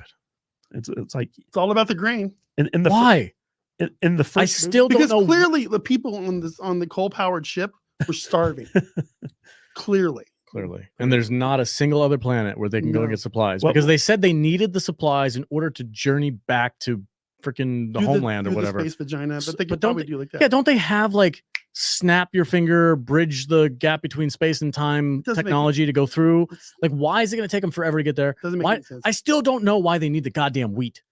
They never really explained it. If it was like dilithium crystals, I'd be like, oh, okay, that makes sense. Yeah, and they're miners. Yeah, like if the village was a fuel harvesting place, like a mining facility for spaceship fuel, that would make sense. And if the spaceship fuel was the coal and they needed to freaking shovel it into the furnaces to burn the engines, is it special coal? I don't know. Is it like special like space coal that you mine from like an asteroid? What if they run out of that? Is it radiated? Is it more important for them to have coal than it is for wheat? Well, also in the first movie, they nuked a planet, like completely destroyed a planet without first harvesting its resources. So it's like you could have gotten all your food and stuff from there. It's like, Yeah, there's no loyalists anywhere in this solar system that you can go and like, hey, we need some supplies. Zack Snyder's world, his universe doesn't make any sense. It really doesn't. Doesn't matter how you cut it, unless he's like, "Whoa, if you watch my 8-hour version, it makes more sense." I'm not gonna do that. I'm just not. No, I'm gonna go watch 300 again. Yeah, look, man, that's what frustrates me as a movie fan is like I know I disagree with Cadis on a lot of stuff. I like Zack Snyder's shit. I really do. I like some. His stuff is eye candy and it's entertaining for the most part. I can narrow Zack Snyder down to 3 movies or two movies. Sure. I like Man of Steel, 300, and Dawn of the Dead. I had some issues with Man of Steel, but overall I really like that movie. And that was technically a Christopher Nolan movie because Christopher Nolan was the producer of it. Zack Snyder came on board. He was just responsible for the visuals. There's a prime example. Have somebody else write your shit. There you go. That's it. Just please go forward with partnering up with somebody who's a really goddamn good writer and just go make movies. And I'll watch every single one of them and I'll be like, fuck yeah, man, Zack Snyder's cool. But when he writes his own shit and he puts his like weird egotistical idea of like, I'm the freaking greatest thing in the world, and they just come out terribly and they're bloated and dumb. Mm-hmm. Stop, dude. The thing that's weird about this movie is I feel like Zach's been on a kind of weird promotional campaign where he's trying to defend this stuff. I've seen more Zack Snyder interviews about this movie than I've ever seen about anything he's done before. Well, the reason for that is because the first movie got hammered, not only by critics but by audiences too. Yeah. And if you notice, Netflix didn't do a push for this this time around because they were like, well, people didn't like the first one. And Zack Snyder's like, no, guys, like, give me a chance. Wait till you see my 6-hour cut. What's this thing? What's this thing score on Critic List right now? I'm looking that up right now. Rebel Moon on Critic List. Oh, that's the first one. Oh, I don't. What's the first? Oh, the Part 2 Scargiver. Audience rating as it stands with 21 votes, bogus. 28%. Oh, that's not good. Bogus. That is not Which good. means if it's bogus, then a majority of the people would probably have it at heinous or less. Yeah. Which, okay, 5. Okay, I'm going to read off the first like 5 or something. There's a low effort ship missile. I'm not going to count that one. There's no review. We've got a 5% review from for the Emperor. 30%, 25%, 5%, 34%. There's a 59% by somebody. And the first line is, I know a lot of people don't like this, but ... Okay, so it's fine. Yeah. What in this movie is good? What would make somebody give this thing a decent score? I mean, I'd have to read the review to see. I'm trying to think of something positive to say about this movie, but there's really nothing there. But I mean, cool CGI, I guess, in some aspects. Some of the scenes. I mean, it's weird, but I mean, I like the unique look of stuff. Yeah, I like the visual designs of the ships, and I like the weird bug walker thing. I'm down, man. I'm down for some weird sci-fi shit. I like all that stuff. I personally enjoy his style of visual representation that he puts on screen. I like the way I feel like he's being too. He's trying too hard to be Star Wars, but not be Star Wars. Yeah. You know what I mean? It's like, like the AT-ATs, the walker things. It's like clearly he's ripping off Star Wars. Well, it's not even, but he's making the design of these things look like bugs or something, which is in line with what the other ships look like. They have like a motif to them, which I'm fine with. But then they're steam powered. It's like, come on, man, what are you doing? If it wasn't, maybe okay. So here's the other thing too, right? Like, we're making jokes that the ship is steam powered, but there's nothing that says it is. It's just a bunch of dudes in the bowels of the ship shoveling something. We assume is coal. I guess they. But what if it's not? It could be anything. It's radiated coal. But the problem is the show or the movie never tries to explain anything like that because it's too busy being self-indulgent with a bunch of other bullshit that doesn't matter. I mean, if you took the slow-mo out, or if you just like turned the slow-mo into normal, this movie would be a half hour shorter. Which you could use to explain why the fucking ship is steam powered. Right. Exactly. Zach, why is the ship steam powered? I really want to know. You know the worst scene in this movie? And it was in the trailer too. It's where Cora gets out of the elevator and there are like all these soldiers there. And there's one guy with like a lightsaber. And the guy with the lightsaber just keeps backing up like, it's like she literally like shoots every single guy with a gun. Oh yeah. When she kills the princess. No. This is when she's making her way to the engine room to plant the bomb. Oh yeah. Yeah. There's a scene where she comes out of the elevator and she she kicks one guy in the chest. This little 90-pound shaved head girl kicks this dude in the chest and knocks 8 people back. And I'm like, how? She's the scar giver. How does that work? But that was the scene I was talking about, because she takes out her gun. Yeah. And the commander with his like lightsaber is sitting there, and he literally does nothing as she like destroys every single soldier around him. And then once everyone's dead, then he's like, I gotta take my sword to you. And then she touches the sword and it's like hot on the handle or something like that. There's like a short on like electro sword. So she wraps it up to make it look cool or something. I don't know, man. Shit, I wish I could like this movie, but I just don't. I can't like this movie. I wish I could like Zack Snyder. There was a time before the first one came out, I'm like, hey man, let's give these movies a shot. It's gonna be good. Yeah. It's a new sci-fi IP. It's gonna be fantastic. Listen, and it's just like, man, Zach he shit the bed. Here's what's gonna happen. It's just he Amber Hearded this thing all over the fucking planet. It's ridiculous. Here's what's gonna happen, man. He's obviously gonna get some knucklehead to give him more money to make another movie. It might not be this movie. He's gonna make more movies. Well, he's got a deal with Netflix. Yeah, he's making more movies. I wouldn't be surprised if he made 6 more. 8 more of these things. What I think is gonna happen is he's another movie that's written, produced, and directed by Zack Snyder is gonna be fucking terrible. If he teams up, let's just say he teams up with freaking Nolan again, then I'll go watch his movie. Sure. But as it stands, if he makes another movie 100% on his own, like writing, director, he's an produce, all eye that stuff. candy guy, right? Sure. Yeah. I like his eye candy stuff. Yeah, me too. I mean, Sucker Punch is cool looking because it's a bunch of hot chicks doing I've shit. never seen that. You should go watch it. I should. It's terrible. It's a terrible movie. It's a terrible movie. He's going to remake it. He's going to make a director. He's going to make a 7-hour version. No, for real. This is the thing. It came out this week. I think in like 3 or 4 days ago. He said that he has footage already shot for him to fix. Yeah, he wants to fix it Sucker and make a Punch. director's Just cut. make a new fucking movie. Well, there's already a director's cut of it. Well, whatever. I don't know. A Snyder cut. Okay. Another Snyder cut. Yeah. He's so over. So the ending of this movie, right? So like they defeat the bad guys, and it's just like, oh, the Empire isn't going to send even more ships your way. But anyway, so Titus at the end of the movie reveals to Cora that the princess that she killed is actually still alive, and somehow he knows this. I don't quite know how.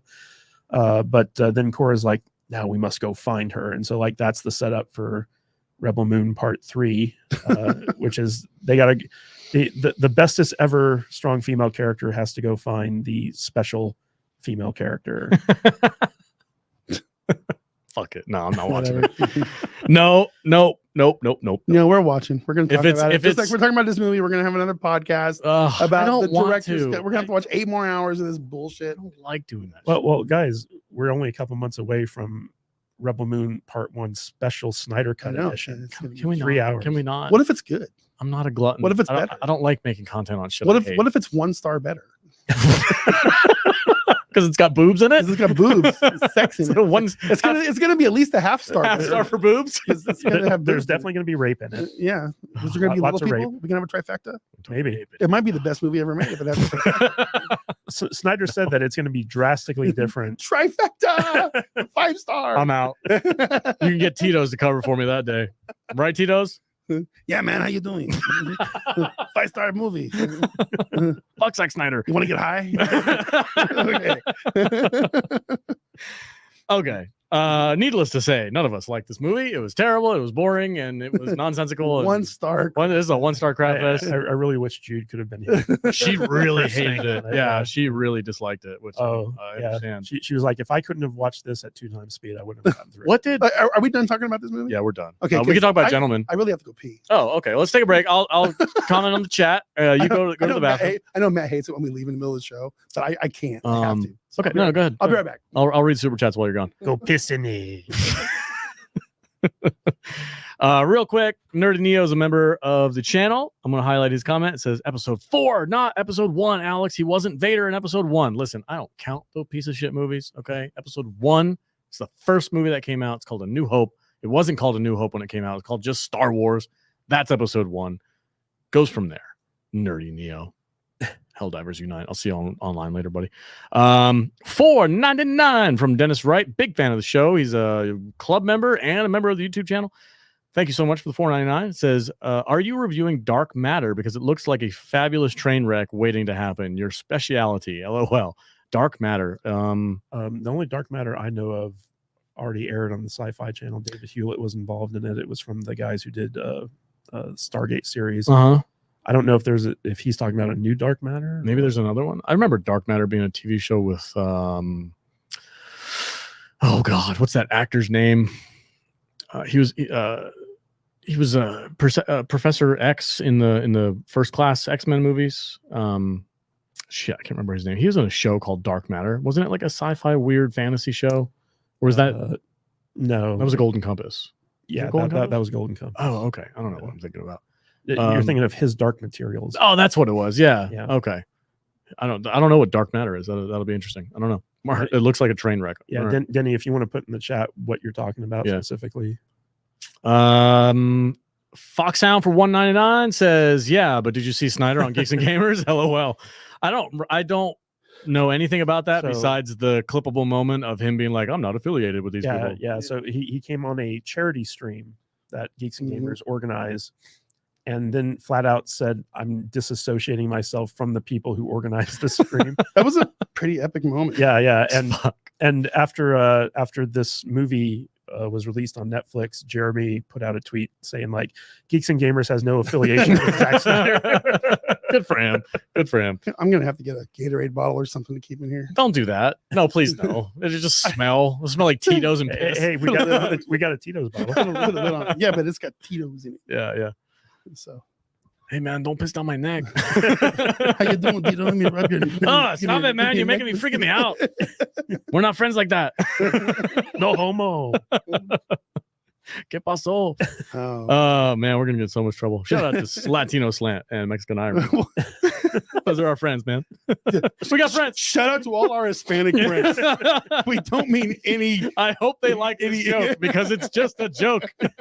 We didn't know what to do without Jude, so we just put a bottle of Tito's there. Oh my God. Oh boy. All right, thanks guys for the super chats. Appreciate it. Our next topic, real quick, we're gonna wrap this show. We got about a half an hour left.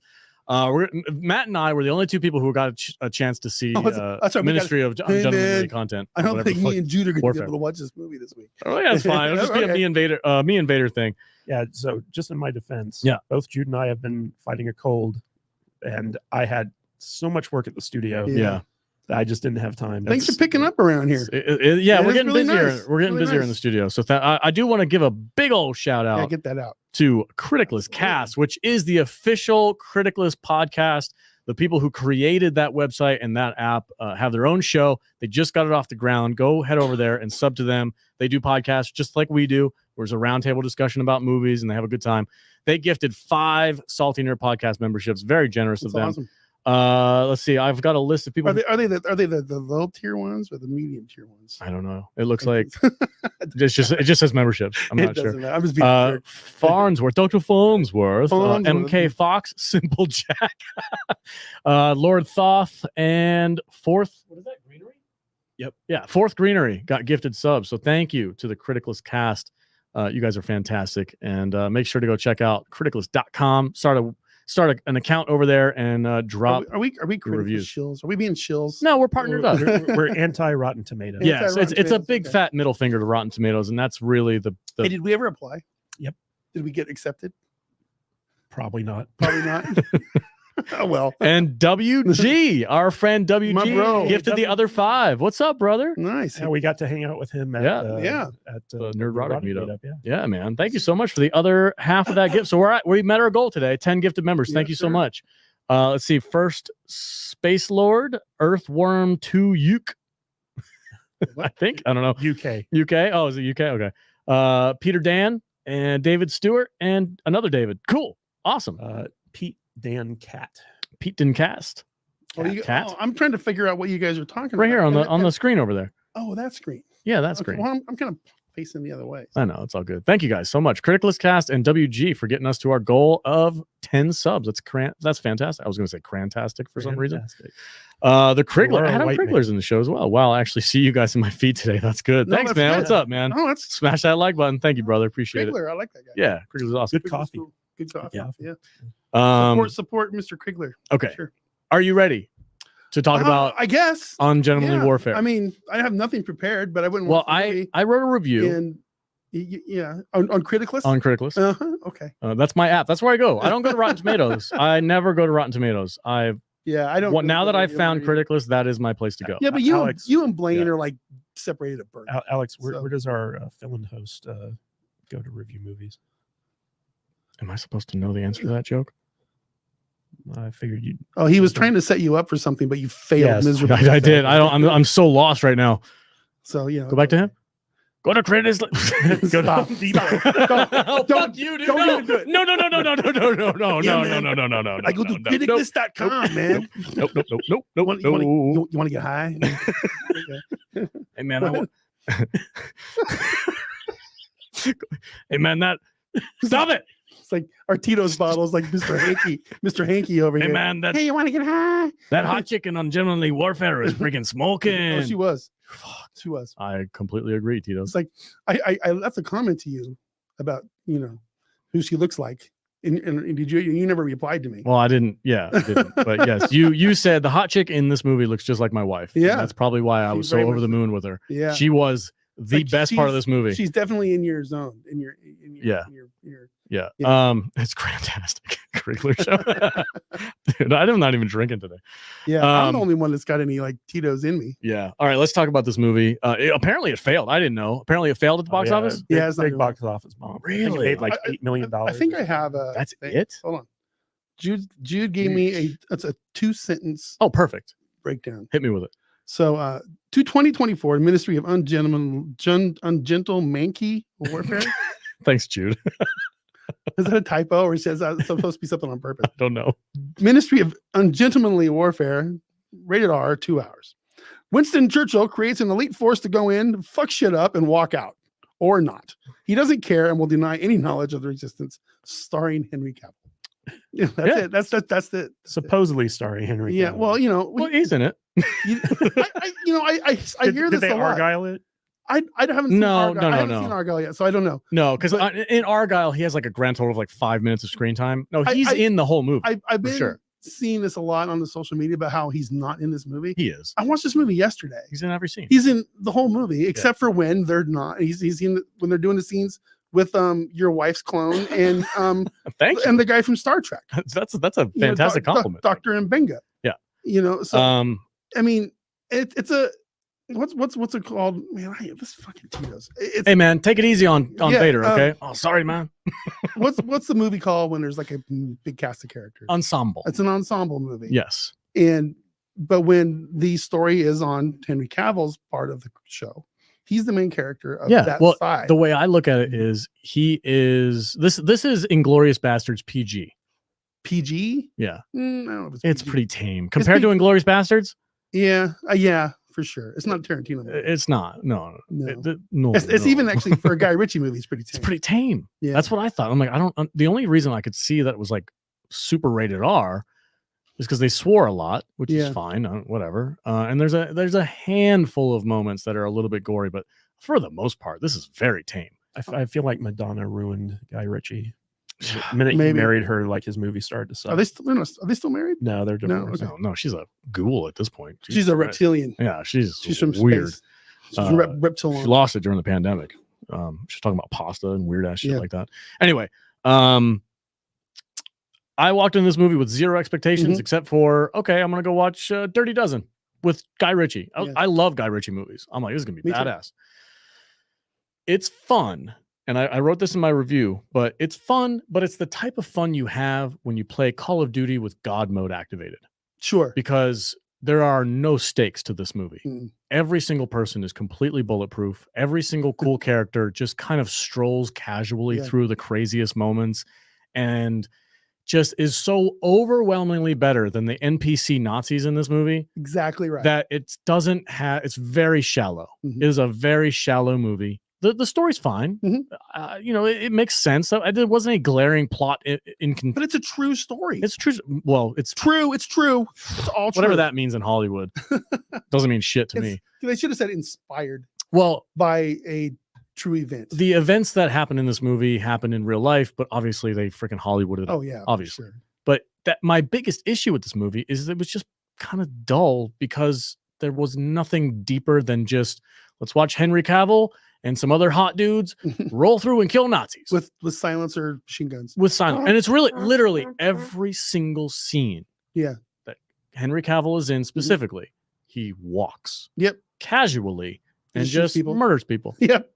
That's it. And what's his name? Alan Richardson. He uses a bow. He uses a bow. For some reason. Yeah. But he's just this giantly yoked dude who's like casually kind of a psychopath. I like the big Swedish guy. I like the character. I like the ensemble cast. Yeah. I liked everything. I liked the fighting was cool, but like I said, it was very low stakes. Like I didn't get the impression that any of these guys were ever in any danger. I didn't really care about any of the characters. I expected at least one or two of them to die. Nobody died. But they didn't. Nobody died. Nobody died because there's no stakes in this movie and they're all bulletproof because you can't have Nazis kill people anymore because that's bad.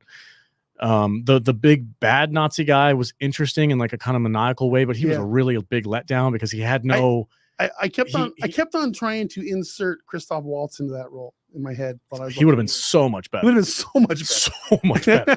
That would have been freaking. But because he would have been ripping off Tarantino. But so what? Yeah, it would have been done better. I mean, clearly that character was supposed to be like him, right? Am I wrong?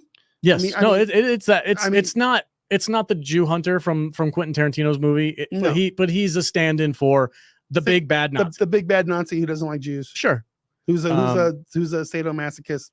Pervert. They made sure to make him as evil as possible. But the problem was they built him up. He didn't pull it off. They built him up to like this, like, oh, you don't want to fuck with that guy. That guy's freaking crazy, and he'll do some weird shit. But they kept talking about how evil this dude was. He likes to tie his girls up, and then he just kills him at the end. Yeah, and it was like a yeah. And I'm like, oh, I wanted her to like torture that guy. Yeah, something. I wanted him to feel some pain, but I also wanted instead he just gets a single bullet in the head. I also wanted to see him actually do something to earn the reputation that they've been building up through the entire movie. Yeah, I should say, never did. Sorry guys, but this is a spoiler review. Everything we do. It's Tuesday after the show's been out. All spoilers. We've come to. I think we've already announced this, but if you're just walking into this show, we've come to the conclusion that we can't be on top of shit when it drops. So we're just gonna spoil movies come out on Thursdays and we get to it on Tuesdays. So we're gonna spoil the shit out of it. Yeah. So this is the place you go for the heavy spoiler discussions of these movies. We're not beating around the bush anymore. Yeah, they kill him at the end, and it was just a big fart, and it was just, and I'm like, oh, yeah. The best parts of this movie were the super hot chick, gorgeous, super hot, stunningly gorgeous through the entire movie. Every time she was on screen, I was just like, whoa. Yeah, I could just I kept picturing you during this movie. You like. Just sit in the back of the theater just with your raincoat on. Yeah, it was just, oh my God. It's like that's not an image I want in my head. Like extra butter on the popcorn. Yeah. But it was funny because I was in the theater. I went yesterday at noon. Nobody there. Okay. I literally, for the first time in my life, and I've said I've gotten private screenings before, but it's usually like me and like 2 or 3 other people. I was the only person. The whole in place the entire theater. I felt super special. I think that when I went, it was kind of awesome. I'm not gonna lie. I went on opening night. It was like Thursday, I think. I went the night it opens because we had a busy weekend, and I was like, I'm not going to get a chance. I have to do it tonight, or I'm never going to see it. There was like maybe 12 people in the theater on opening night. I sat in my seat in the center back row. That's my favorite seat, and I texted to the entire fucking movie. You were texting me. I was texting you. Like, texting in the middle of the movie. What are you gonna do, Galaxy? You're gonna kick me out now? Like, gonna kick me out? I'm gonna go complain about myself. It was funny. It was like it was great. I loved it. Yeah. It's like I know it wasn't a good sign for the actual movie itself, but I wasn't expecting a ton of people. Usually there's like a dozen people when I go to the movies in these matinee times. But man, all by myself. Yeah. It was awesome. Yeah, Sam, it was not very busy on opening night as well. Obviously, apparently it bombed. I didn't know. I don't follow box office stuff. I don't really care that much. We have Odin for that kind of shit. Well, it did better than Guy Ritchie's last movie that he did with like Jake Gyllenhaal or something like that. It only made like $3 million in the theater, and then they moved it over to VOD like really quick, like on some streaming. It kind of, looking at socials and stuff. Our friend Tom Tom Connors put out a tweet yesterday saying, I'm sorry to say, people, and I'm paraphrasing here, but Henry Cavill is not the movie star draw that everybody thinks he is. Yeah. So you can't open a movie. Do you guys agree with that? In this specific case, I guess I can't not. Or did Alan Richardson opening his mouth and hating the fans, did he bomb this? I didn't even know about that. Well, I don't even think people knew Alan Richardson was in this movie. Right. I didn't think about the marketing for this movie. Number one, it was really terrible. But number two, it was all based around Henry Cavill. And I I wanted to ask you guys a question. So, like, whenever Henry Cavill is in the trailer, he's like sticking his tongue out. Did he do that in every scene? No, not every scene, just the one. Well, you got that crazy look in his eyes when he's killing people. I'll read you what I'm not going to read it word for word, but basically, Henry Cavill is exactly what he is represented as in the trailer. Sure, you get if you love that aspect of like, oh, I want to see Henry Cavill just killing people and looking psycho. You get that for an hour and a half, easily. The thing that I think is preventing this movie from being actually good is just everything was too easy. It was just easy street for these guys for the whole thing, and it's got humor, which I liked. I liked the humor. I liked the cinematography. I liked the visuals. I liked the characters. The ensemble cast was cool. They all had little roles. Here's what I liked about this movie, as far as it being a true story thing. That this mission in the real world is what inspired Ian Fleming to write his James Bond movies, which they should have, because Ian Fleming is an actual character in this movie from the he's one of the parties or something like that, he's one of the guys that's in the planning part. He's in the HQ with the general who's running this thing. And Christopher Lee was also an inspiration. And at the end of the movie, when the credits, right before the credits roll, you get in the real world, they show a picture of the real person and what they did and what they went on to do and how he was inspired. This is like Henry Cavill's character inspired James Bond. Which, in my opinion, if they wanted to make this movie way better, they should have leaned into that hard. And because we've all been speculating that Henry Cavill might be the next Bond, or wouldn't it be cool if he was the next Bond? Everybody's like, oh yeah, that'd be fucking badass. But that was the part of this movie. If they would have made this movie and Guy Ritchie would have been like, listen, man, we're gonna make a James Bond movie and we're not gonna call it a James Bond movie, but you're gonna be James Bond. And had Henry Cavill played that character, fuck, gangbusters. Well, he was playing that character in Argyle, though, right? I never saw that. Well, he was in it for like 3 minutes, so I can't. I don't know if I believe that. I haven't seen Argyle, so Jude and I watched it. I'm gonna wait for streaming on that one. But well, it's already out. I think it was me. Oh, is it out already? Yeah. I just find that angle of this movie kind of fun. Yeah, and I was like, this is the story that inspired this. Yeah, so but the story itself was kind of anticlimactic. They had all these grand plans, and in the end, they end up just towing the ship out. So, okay. They threw a curveball at you in the third act. Yeah, they were like, all the plans that we've been leading up to just got shot down because of this one piece of intel that we missed. Yeah. So now we have to change our plans. And I was like, oh, okay, nice little shakeout for third act. Cool. And apparently Nazis are really dumb. Dude, NPCs. When I say this movie is playing Call of Duty on God mode. It did kind of feel like a video game. Because it's fun. Yes. Yeah. God mode's fun. I love God mode, and then just go and just have a good time. But guess what? That's really short-lived. It's very hollow, and it's unrewarding in the end. And that's how I feel about this movie. It's hollow, short-lived, and unrewarding. I agree. It is. Look, it's fun. It's a fun movie. Sure. If you want to go waste $15 on a movie ticket, get out of the heat or whatever, go. It's fun. It's a cool movie. It's fun to watch on the first 5 minutes of this movie is great. I love the intro when they blow up that big ass ship at the beginning. Yeah. It's really cool how they set that all up. Yep. I wanted more stuff like that, I guess. Yeah. I like the humor. It's Guy Ritchie's humor, it's always funny. There's things that I like about the movie. It's not terrible. I think I gave it I gave it 57% on Craigslist. It's decent. It's a decent movie. I'd probably be around. Wait for streaming. I'll go review on Criticalist. I'll probably be around 2 stars, 2.5. So yeah. It's a fun movie. It's not a great movie. Yep. Ensemble movie. Every character has a thing to do. I like the train scene. That was cool. That was a good scene. That was cool. That was a lot of fun. I was very spy. The all the stuff with Dr. Mbenga, I can't remember his name in the movie, and your wife clone, was interesting to me. I liked her. She feels more like the main character. She feels like James Bond. That's it. She's the James Bond of the movie. It should have been Henry Cavill, but she was the James Bond of the movie. The Latina representation, the DEI representation in the movie, perfect. She's a white woman in the real world. I don't give a shit. When they put her up in the end, I'm just saying. The real version of her. The real version of her is this white chick. Yeah, she's a British actress. British white chick. British actress. Do you remember in Inglourious Bastards the German actress that got choked out by Quentin Tarantino at the end of the movie? It's essentially her. Why couldn't they just make her Why couldn't they put Anne Hathaway or somebody in there? Somebody. Hathaway. She's dead. Or some who's the chick? Anne Hathaway's not dead. The I was fat thinking of girl. Anne Heche. Oh, okay. No. Some Audrey Hepburn. If this movie was made in the 60s, it would have been Audrey Hepburn. there's your DEI thing in this movie. They race swap the actual real life character. Yeah. So, but you were saying that there was a lot of check boxes marked in this movie. Oh yeah. But the thing about it was Henry like Cavill's team is just like it's like the same crew from Rogue One. It's just got one for me. Asian guy, brown guy, Hispanic guy, white guy. It's just it was probably a gay dude. There was a lot of gay jokes in this movie. Hey man, that shit's important, okay? What are you talking about, man? Yeah, we Mexicans are very important. We actually have representation. Yeah, it's great. What's up, Tito's?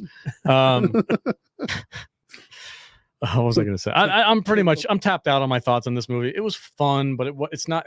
It's like I'm going to forget about it. It's a standard Guy Ritchie 2.5-star movie. I think Guy Ritchie's fallen off recently because I really like Guy Ritchie movies, like Snatch and was it Lock, Stock, and Two Smoking Barrels? All before Madonna. Yeah.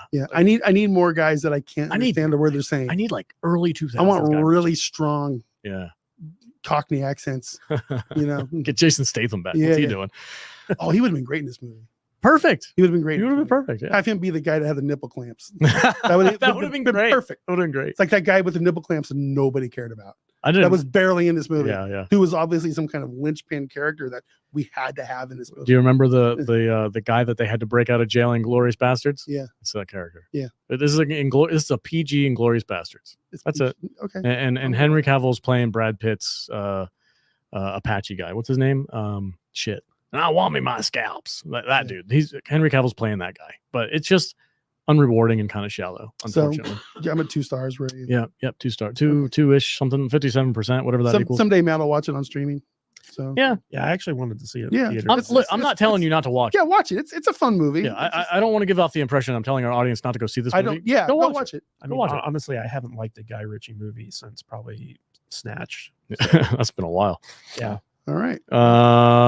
Shogun. Shogun next. Foxhound wants us to watch Shogun. We can't talk about Shogun until Matt binges it. Yeah. Because I have to binge the show. I'm probably gonna have to binge it too. Honestly. I think I'm gonna. Well, we have a gap. There's I know we have our kind of like a general idea of what we're doing for the next couple. Now that Fallout's over, we need to have a production meeting and discuss what we're going to be going on. Lastly, we got about 15 minutes left. Lastly, let's cover the Deadpool and Wolverine trailer that came out.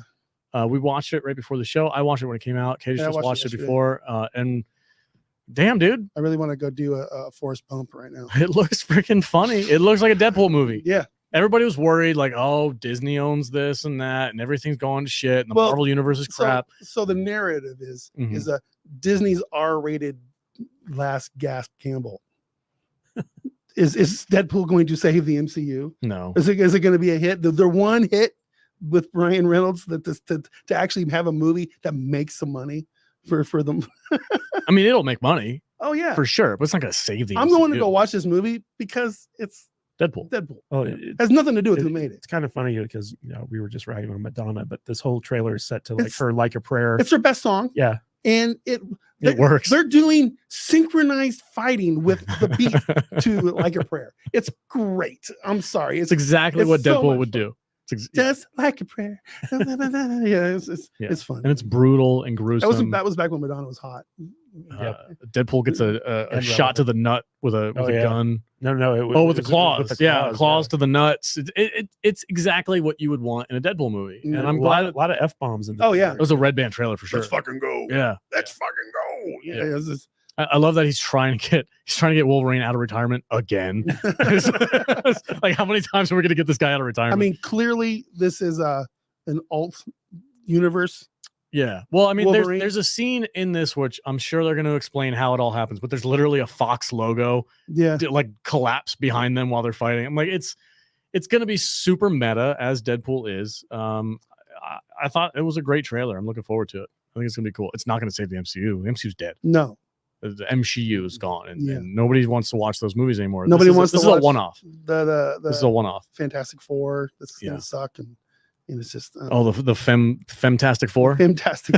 with the female servers. Pedro's Fantastic Four, Pedro Silver Pascal Surf Four. her. Yeah, Silver Surf her and the yeah. Femtastic Four. Yeah, Astro Nerd Boy coming in with a hot $10 super chat. Thank you so much, man. $10, very generous.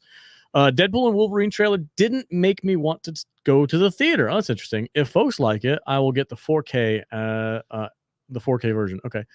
As to Shogun, I love the OG miniseries and the novel. I need to make time for the new one. it's good. Oh, I didn't realize this was already a show. Yeah, it was a back in the 80s. Whoa. They used to have these things called miniseries on TV where they would, for like 4 nights a week, Monday through Thursday, it was a 2-hour movie of the night. You know, and it was like, Shogun was one of those. And Really? they were very popular back then. Yeah, and the Shogun miniseries was based off of a novel, which is actually a somewhat historically accurate take on like what actually happened. But dude, the dramatized Japanese how they did. culture was fucking brutal. Yep. In this era, man, it's just insane. But we can talk about that later. Yeah, the But- interesting thing about Shogun is Robert Meyer Burnett has been out there saying like this is basically a Star Trek miniseries. Sure. Yeah. Really? Yeah. How so?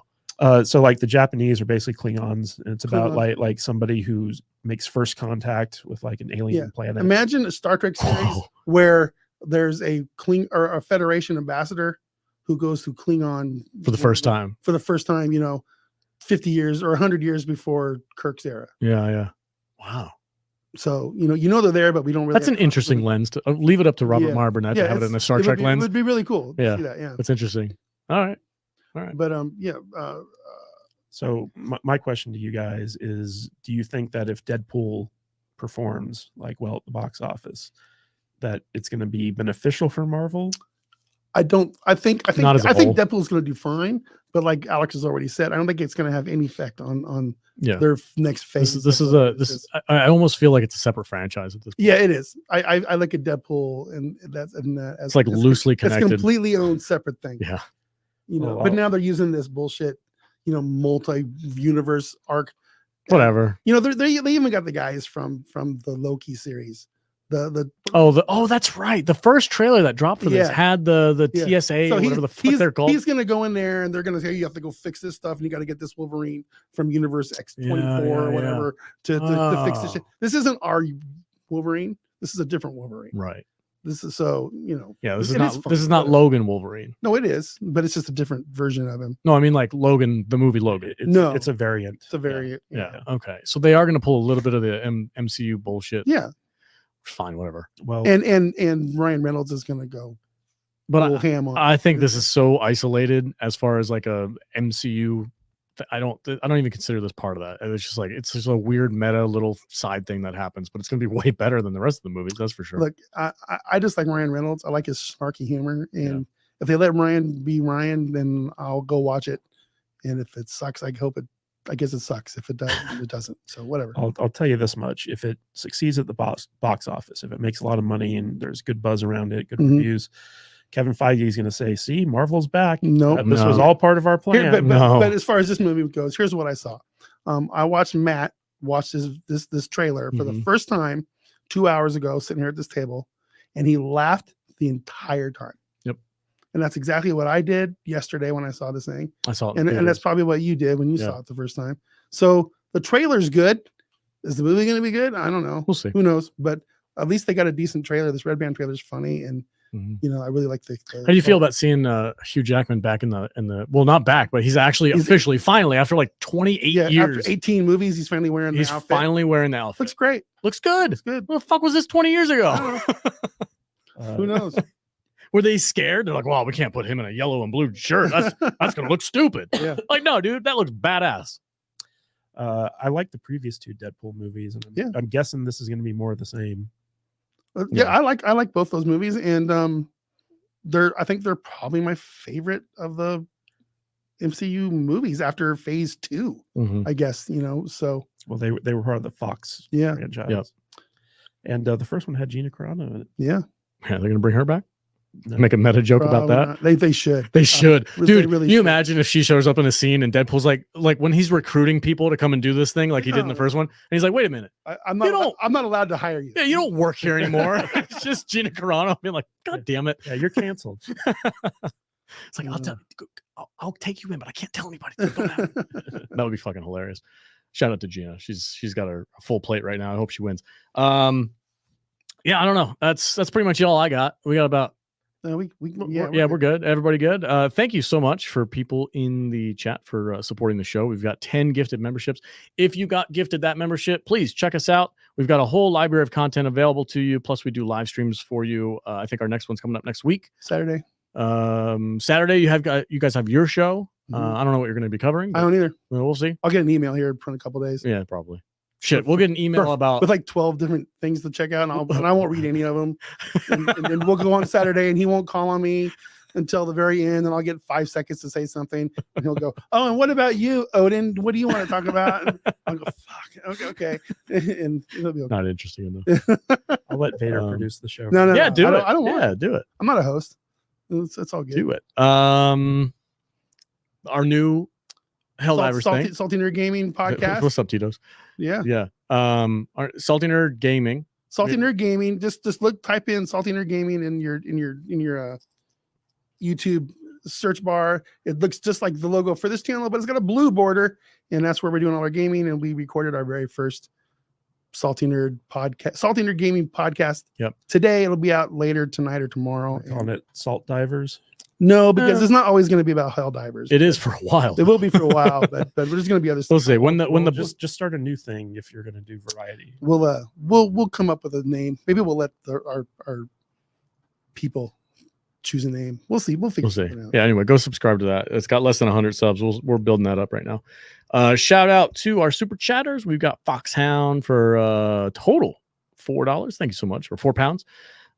Dennis Wright, as always, big fan of the show. Thank you so much. Criticalist Cast, their new podcast for the criticalist.com people, gifted 5 memberships. So did WG. Nerdy just put in the link for the gaming. Oh, hey, nice. Nerdy, can you put in a link for the Criticalist Cast for us, please, if you can? Yeah. Put them in there. That would be great. Blaine's got his little thing going with starting a podcast. Making one of our mods actually work for a change for the first time ever. And big shout out to Astro Nerd Boy, big supporter of the channel, for that $10 super chat. Thank you guys so much. Really do appreciate it.